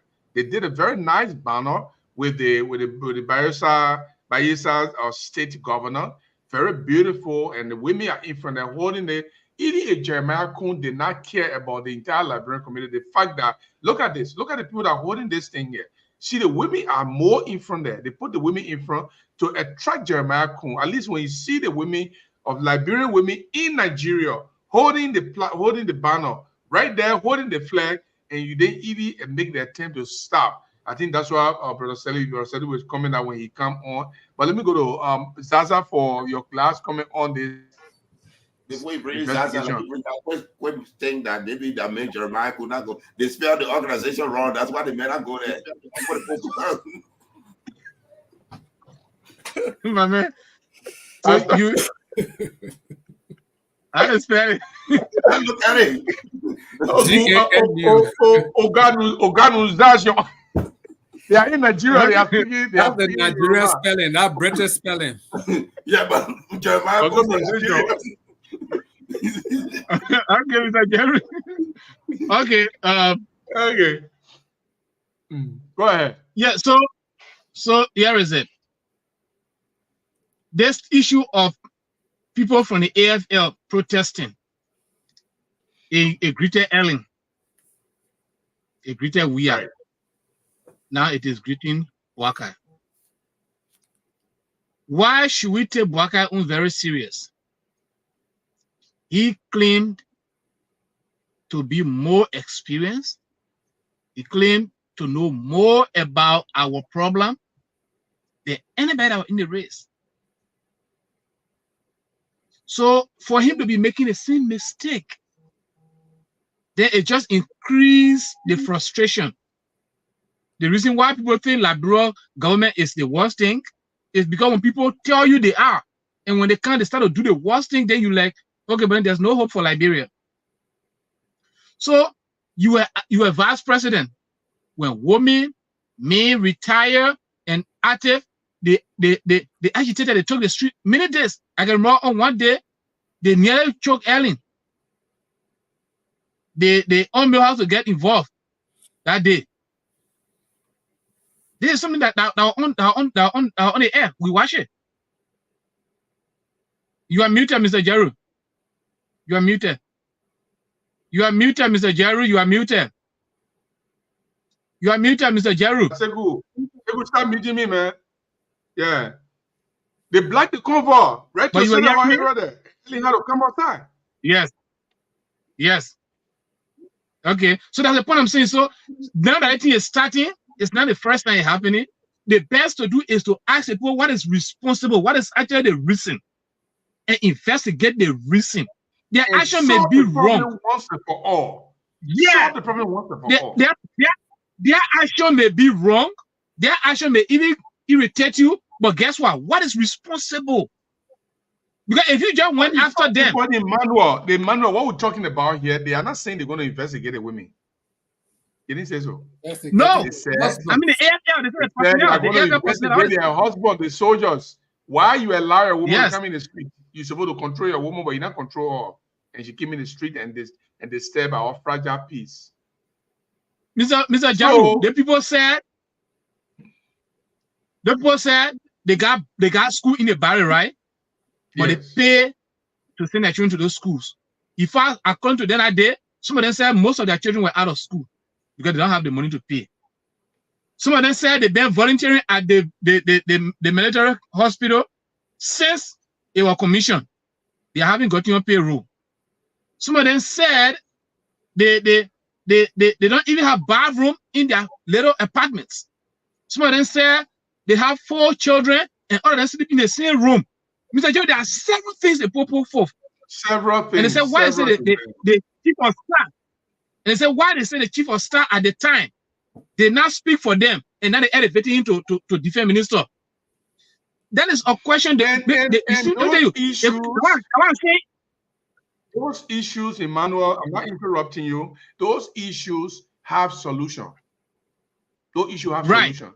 Those were generic issues that they raised, but they have solution. It's just that they didn't make what I said, Mr. And what Nyobi Kanga then she have done, Nyobi Kanga then she have gone to the women and rescue. Constitute a committee. What I'm saying, Mr. Jaru, the point that I am saying here, Mr. Jaru, all these issues that they raised, for them to put it on Mr. Johnson, for me, that's what I am looking at. In this entire thing, Mr. Johnson is the real victim. Because, listen, Mr. Johnson is acting on somebody. Johnson is victim now because we didn't investigate what happened. Is Johnson really that's what I'm saying. Is Johnson very responsible? That's the point I'm saying. That's the point. Action to make sure that this problem was solved as a AFL chief of staff. Is it true that his soldiers are paying tuition for their children in the school that is in the barrack, in the shocking barrack? Those are questions that they needed to find out. If it is true, can we now stop the people from paying tuition? Right. Thank you very much. That should be the point. Let me go to my my brother here, Brother Salif. Take on this issue. Let me read a scripture since I'm the pastor, Jeremiah 31:29. It says in the NIV, in those days, people will no longer say the parents have eaten the sour grapes and the children's teeth are set on edge. Verse 30 says, instead, everyone will die for their own sin. Whoever eats sour grape, their own teeth will be set on edge.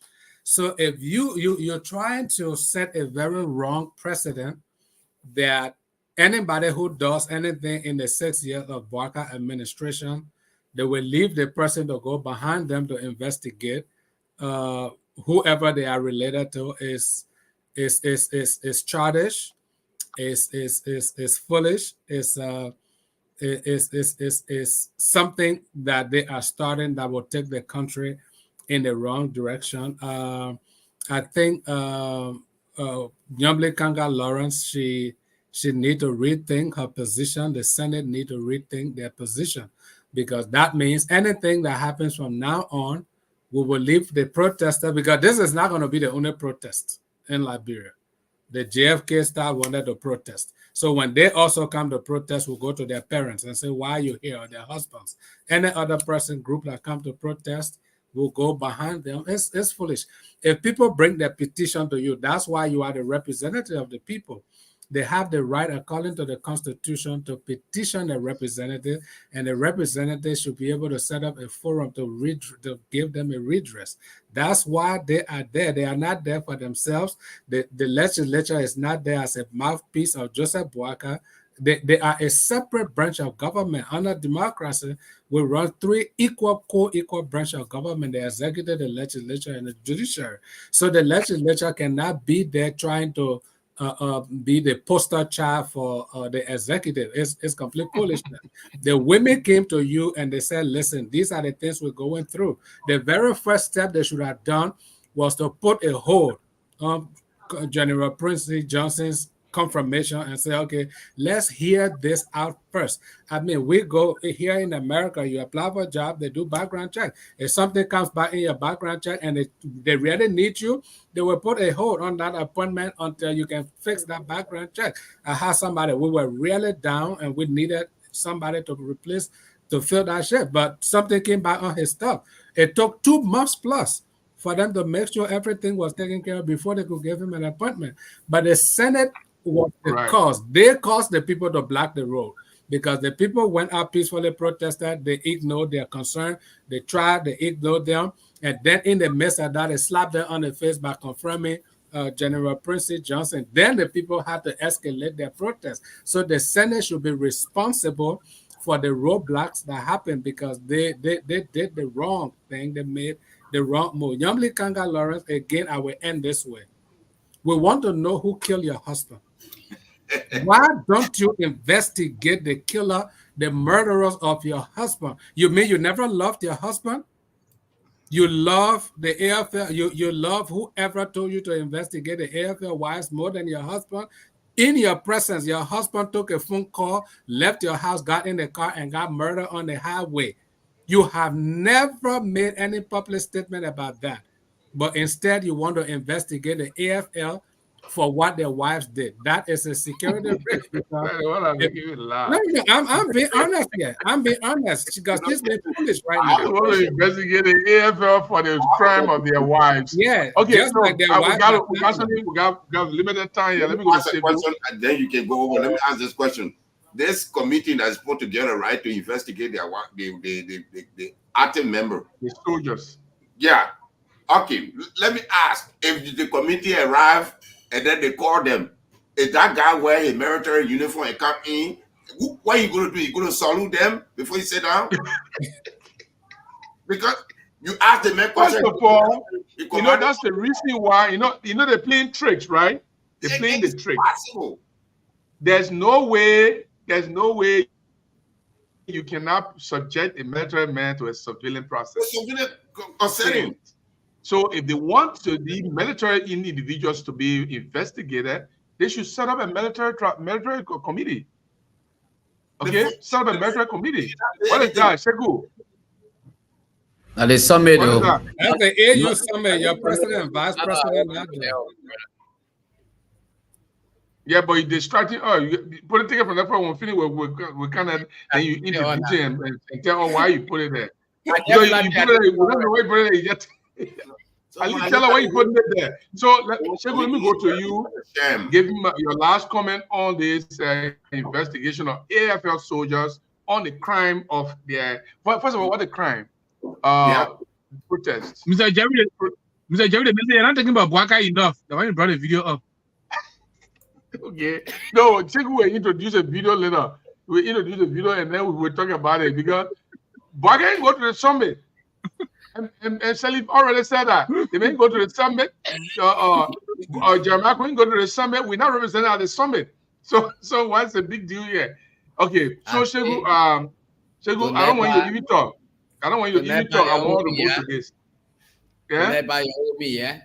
I agree with you on that. Let me put this on, guys. I'll just take like 1 minute and we'll talk about it. So can we say this is the true representation of a crackdown on drugs in Liberia? These two little boys, not little boy, these two individuals, what you see in the paper here is the Kush, what they call Kush. And say Liberian Drug Agency has arrested and forwarded 2 people to court for alleged possession of illegal narcotic substances and illicit trafficking in Grand Jeda County. The 2 individuals have already been charged. So the Grand Jeda DEA detachment arrested Emmanuel Dwyer and Prince GK with Kush that worth $18,000 or $93.75 US and forward them to the Zwerdu Magistrate Court. They were charged for allegedly trafficking drugs and were arrested at Gate 5 in Zwerdu in Grand Jeda County. So this is a question here. Is this a true representation? And look, I know drug is drug, but let me before I say that, let me bring this into you. Trump in some time ago during his administration, he introduced a bill and signed a bill for recidivism for people who have been handling, opium. They go to jail, they stay long there. They call it the First Step Law, and he signed that bill, which gave a lot of people a second chance to come out, because those days when you get opium, they catch you, you go to jail for 7 years, for 10 years. So Trump signed that bill to take people out of jail. This drug case, why drug is still bad? Why Kush is killing people? Can we use this as a show, as a test case for Bwaka government clamp down on drugs? Can we say it's a good beginning? Yes, of course. Yeah, Mr. Garrett. Yeah. Thank you. Mr. Garrett, me. Anything that has to do with drugs, it actually gets to me because I got manus in Liberia. Mm-hmm. And that way it can start. What they can do, I'll get you reset. You can carry the thing to that person because they can be afraid to go. So if we actually overlook it, the little one you consider as your loved ones, your own children, they will end up in the thing. Mm-hmm. So if even they catch something like my fingernail with you, and it is justified and authenticated as drugs, you should go to jail. The drugs law should take prosecuted first. It should be prosecuted first. Yeah. If you can't find the person who gave it to you, me, if I had a chance to write the law, if they catch you, you can't find the person who gave it to you, you serve the person who knows 10, serve your 10. So it is going to give you 10 years, they will give you 15 years for you and the person. I know the Joseph Bwaka government just coming in, we cannot hold them for anything. But drugs like this, people like this in the various counties, there was another case in Banga that somebody was telling me about, that they caught a small parcel of kush with those, there were 3 guys, and that one did not appear in the news. And those guys went to jail. They are still in jail right now. They're sentenced for 5 years. But we saw $100 million drug case through the window during the Weah administration. Even though Bwaka is just coming, it's understandable. He's just coming. But can we look at it? I agree, drug is drug. But can we now encourage Joseph Bwaka to not just arrest petty users, but the people at the port, at the entry point? I mean, Arthur, does that make sense? Of course, but first of all, I would say I congratulate the government. That's win for them. Now, we cannot presume the future. And to Bwaka throw $1 million or $50 million case out of jail that concerning the drugs, then we can deal with him.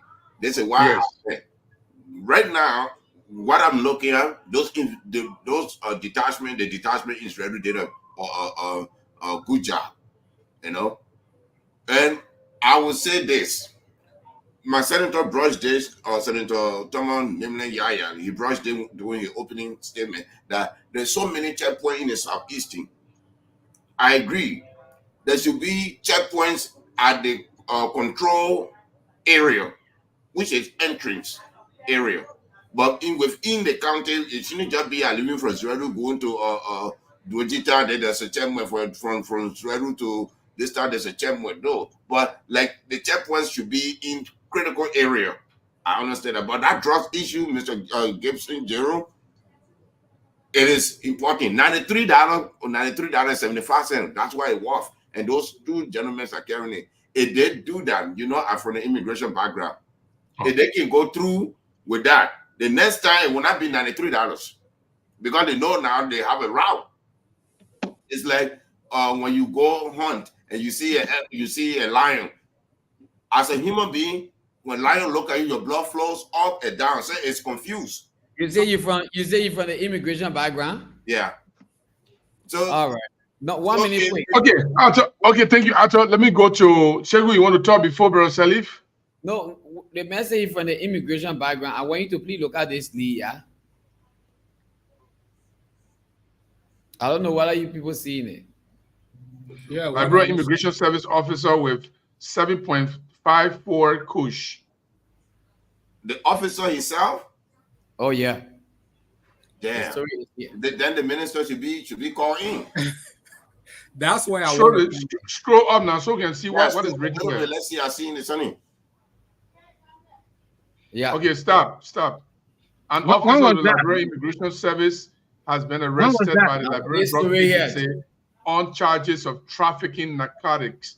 The officer, identified as Cyrus Davis, was apprehended in Tapeta on February 6th. It is alleged that David was using this uniform for clandestine drug-related activities, allegedly trafficking about 7.54 grams of the narcotic substance known as Kush. Thomas Say, the DA Nima County commander, told the Daily Observer that Officer Cyrus David and another suspect, Joseph Colley, have been charged with various offenses, including unlicensed distribution. Now, that's stupid. We call unlicensed distribution. No. It's not stupid. I was explaining why he did it. It is at all. I will explain why he did it. It is at all. So you will get license to distribute kush? No. Unlicensed distribution of kush? Yes. Let me explain it now. You say it's funny. Every pharmaceutical company, you know that you have pharmaceutical company in Liberia. Not pharmaceutical. Okay. Pharmaceutical company have license to buy those substances. Even everyone in America, they have license to buy it. And they drug Benin will not stop. One lesson Benin involved, yeah. Okay, so okay, thank you guys. All of you have spoken. Let's go to Brother Selim. Let me finish my thought, Brother Selim. Come in. Okay, 10 seconds, my man. 10 seconds. We can't cheat the man of his time, man. 10 seconds. Okay. The immigration, the amount that we sees is too much, which means the minister or the director, whoever in charge of that southeastern or that region, should be brought in for questioning. Because if a uniformed personnel is doing this, he has protection, someone protecting him for him to be confident to do something like that. So either the minister or the director controlling that region is responsible. If you're not responsible, you are responsible by association. You should be fired. Because that amount, that's too much money. Okay, thank you. But that issue of unlicensed kush seller, I don't know. We arrest pharmaceutical company that have license to buy kush. You can't arrest them. But what is kush? We don't even know what is kush. It's a substance. We don't know what kind of substance is it. That people just give it name, kush. Yeah, but we don't know what kind of substance. Whether it's tramadol, whether it's oxycodone.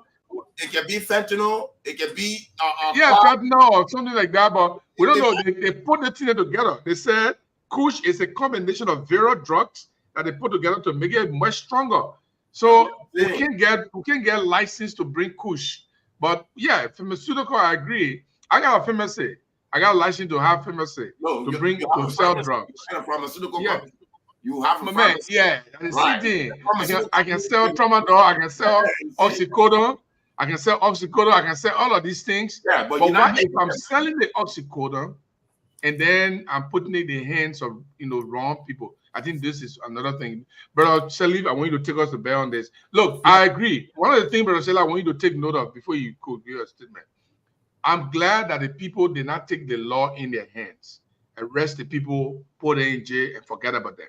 They took them to the magisterial court, they got them charged, and they will have the opportunity to face the accuser, which is the Republic of Liberia. My only problem is whether they have good legal representation, and that legal representation will be a public defender, because they probably don't have money to hire a lawyer on their own. So I just wanted to put that in before you go ahead. Go ahead. Yeah, it's a good place to start, but there is nobody that can ever have license for a sale or distribution of kush, because kush is not a single drug.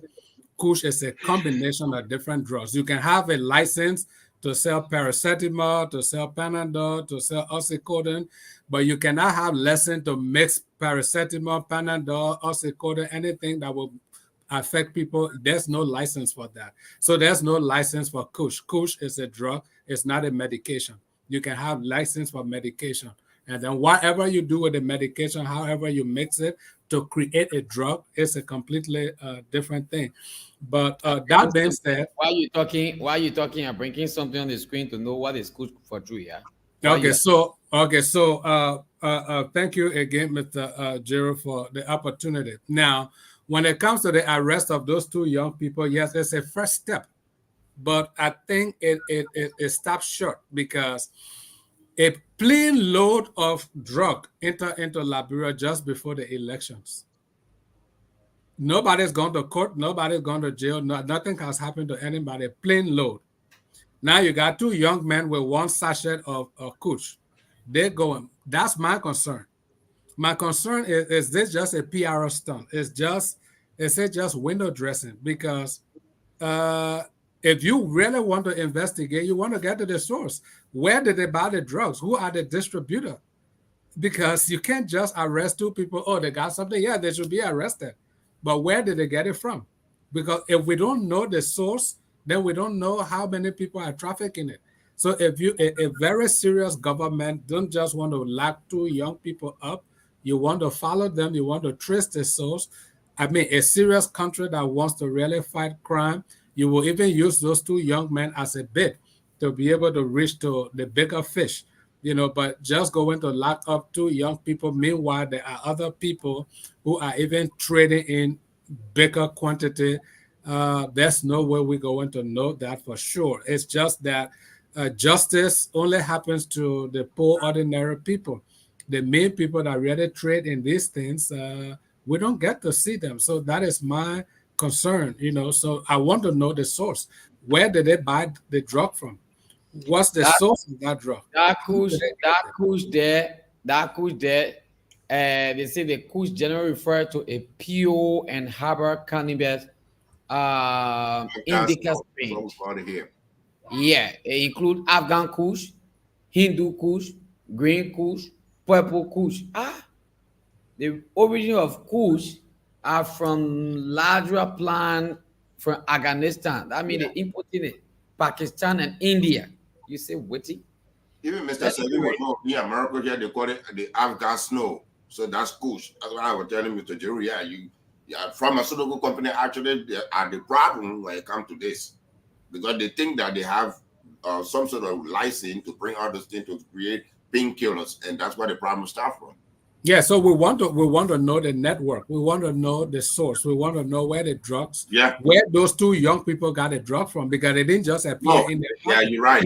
So if you really want an extensive investigation, the reason I'm highlighting this, I remember when I used to report for the court many times. I went to Buchanan.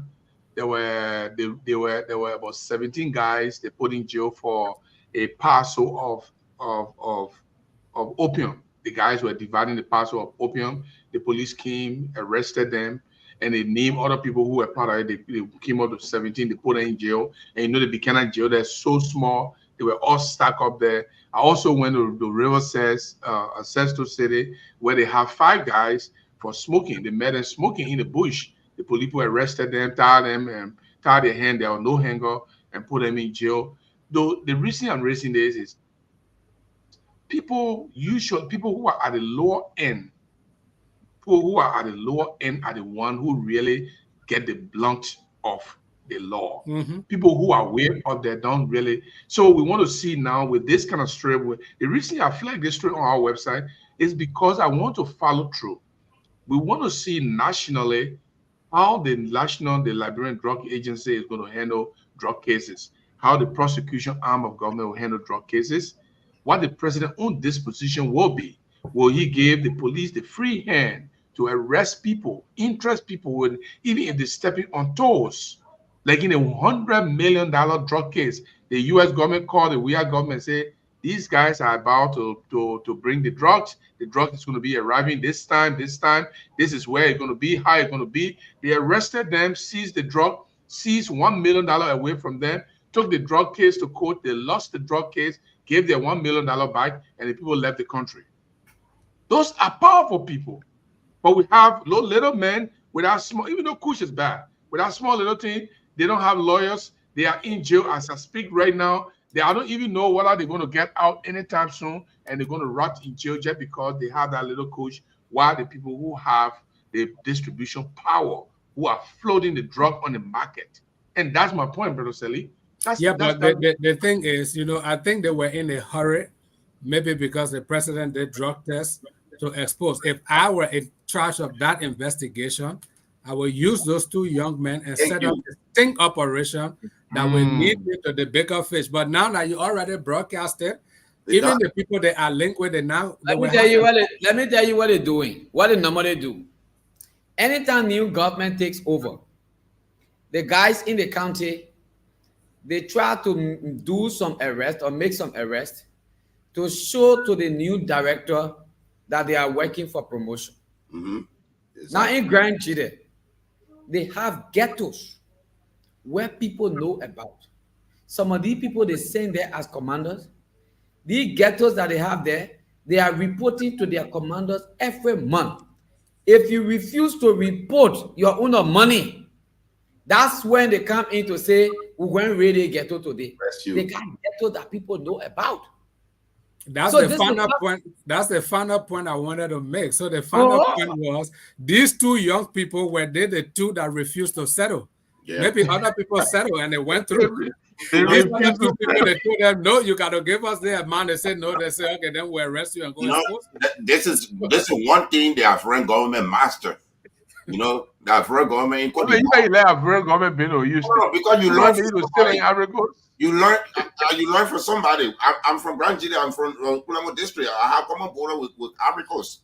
You learn from somebody. African government. You see, like my brother Sekou just said, he's right because the person looking for promotion. But African government, especially their immigration services, their high police, they don't stay any city for over 3 months. No, they rotate them.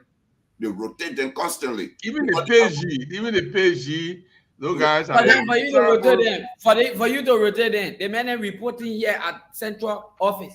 So when they carry them, the men can just be breaking. All right, guys, we are way beyond our time. We are 36 minutes beyond our time, and I think it's going to be good when we'll come back tomorrow and we'll continue the conversation. The time is 3 o'clock for our correspondent report. If you want to listen to reports from the various counties, you can come on by 3 o'clock. We don't really discuss issue by that time, but I like to sometimes come and just listen to the reports. It gave me an idea of what to discuss for the day. By 4 o'clock Central Time, that's Shelly, myself, our time, the discussion begin. It's usually supposed to be 2 hours, so we use 3 hours in the day to do that. Very soon, we're going to be live on other radio stations, Shada FM and others. And we ourselves, we are very, very close. So are we close together, our station? Well, we are very close. And very soon, we'll be broadcasting live on our own station in Morovia.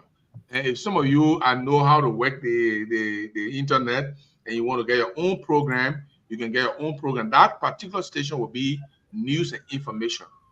You want to play music, we want to know why you're playing the music for. So that's why. So I would like to take, we'll do 30 seconds to do our closing. Let me do my own very quickly. Guys, I want to say thank you for coming. This Boakai administration, I want to close on it. Joe Boakai, we all understand that Joe Boakai is not well, but we still elected him. I want people to know that. So it is not secret if the Ome is going for checkup, if he's going for treatment, because we know that our hospital here can't treat him. We can, because the governments over the years have not invested in our hospital, in our health delivery system, our tertiary health delivery system. They are not invested into that. And so they are still going outside of the country to do their checkup. Tell us. That's not secret. The president is going for a regular routine checkup. Period.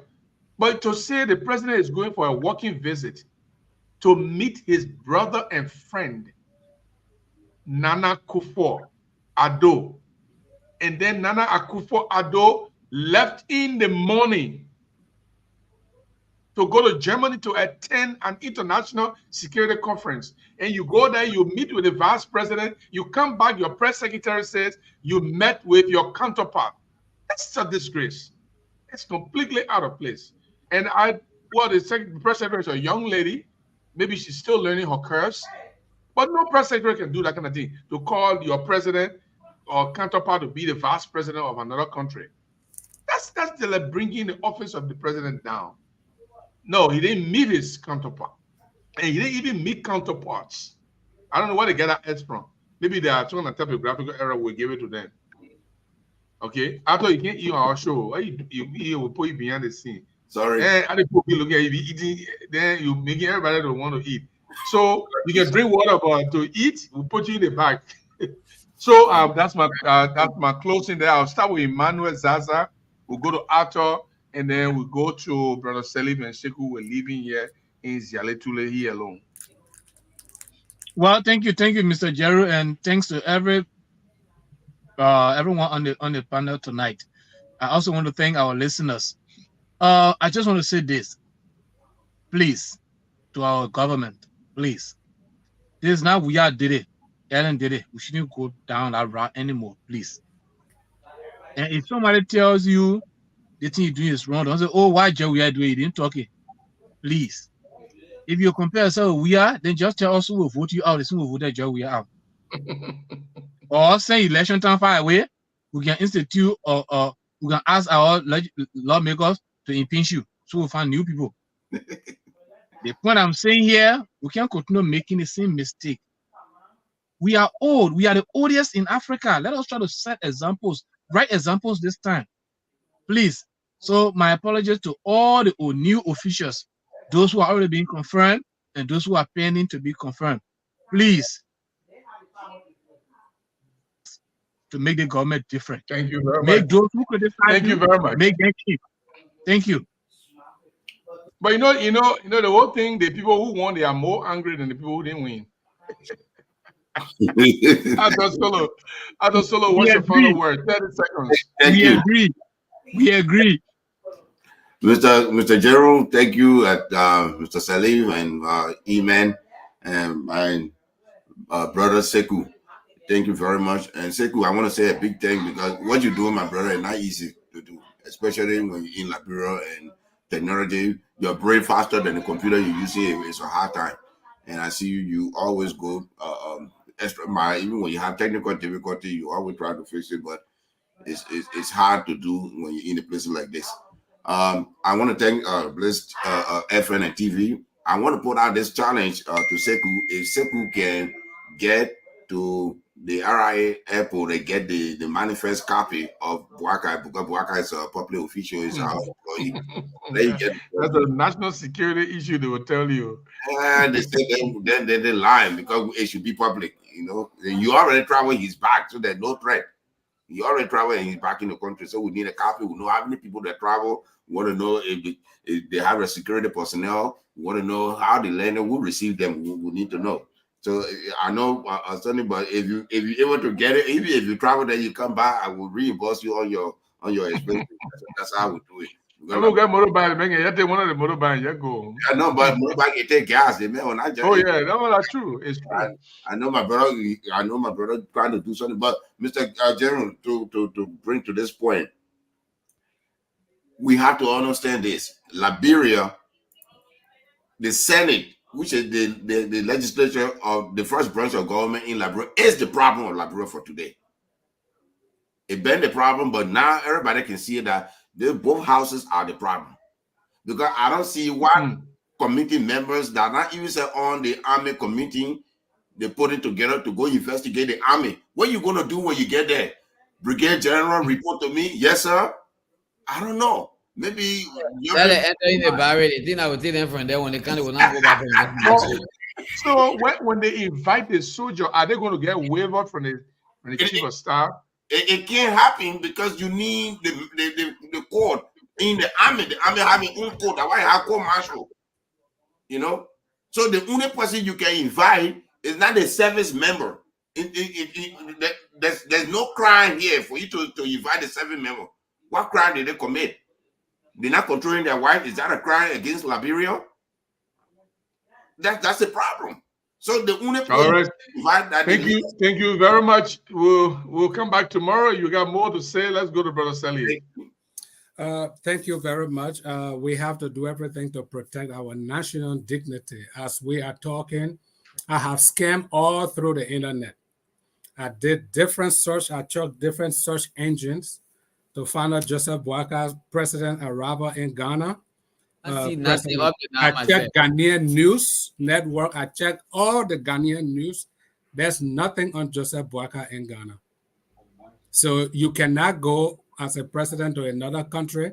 Even if you are hiding it, the other country will not hide it. That's why they got their media. So it looks like he didn't go, right? Nothing is there. If possible, he went, but not on a government visit. So nothing is there. I'm sure maybe he went to hospital or something. But whatever happens, the government has to be responsible because it's a reflection of all of us. When our news media is giving headline that the president returned from 2 days working visit in Ghana, the people in Ghana sit down and they're laughing at us because they know it didn't happen. Presidents don't just visit. Every time the presidential visit, people line up the street at the airport and receive cultural troops and all of that. We know how presidents visit each other. So it's not something in hiding, so those kind of lazy lies is unsettling for a country as Liberia, and they should desist from those kind of things. And also, Nyambli Kanga Lawrence and her team or whatever committee, it's a wrong move to investigate the husbands of the women that came to protest. That's a wrong precedent you are setting, and I'm sure you're not ready for the backlash or the fallout. Military people, they have their own code where they meet.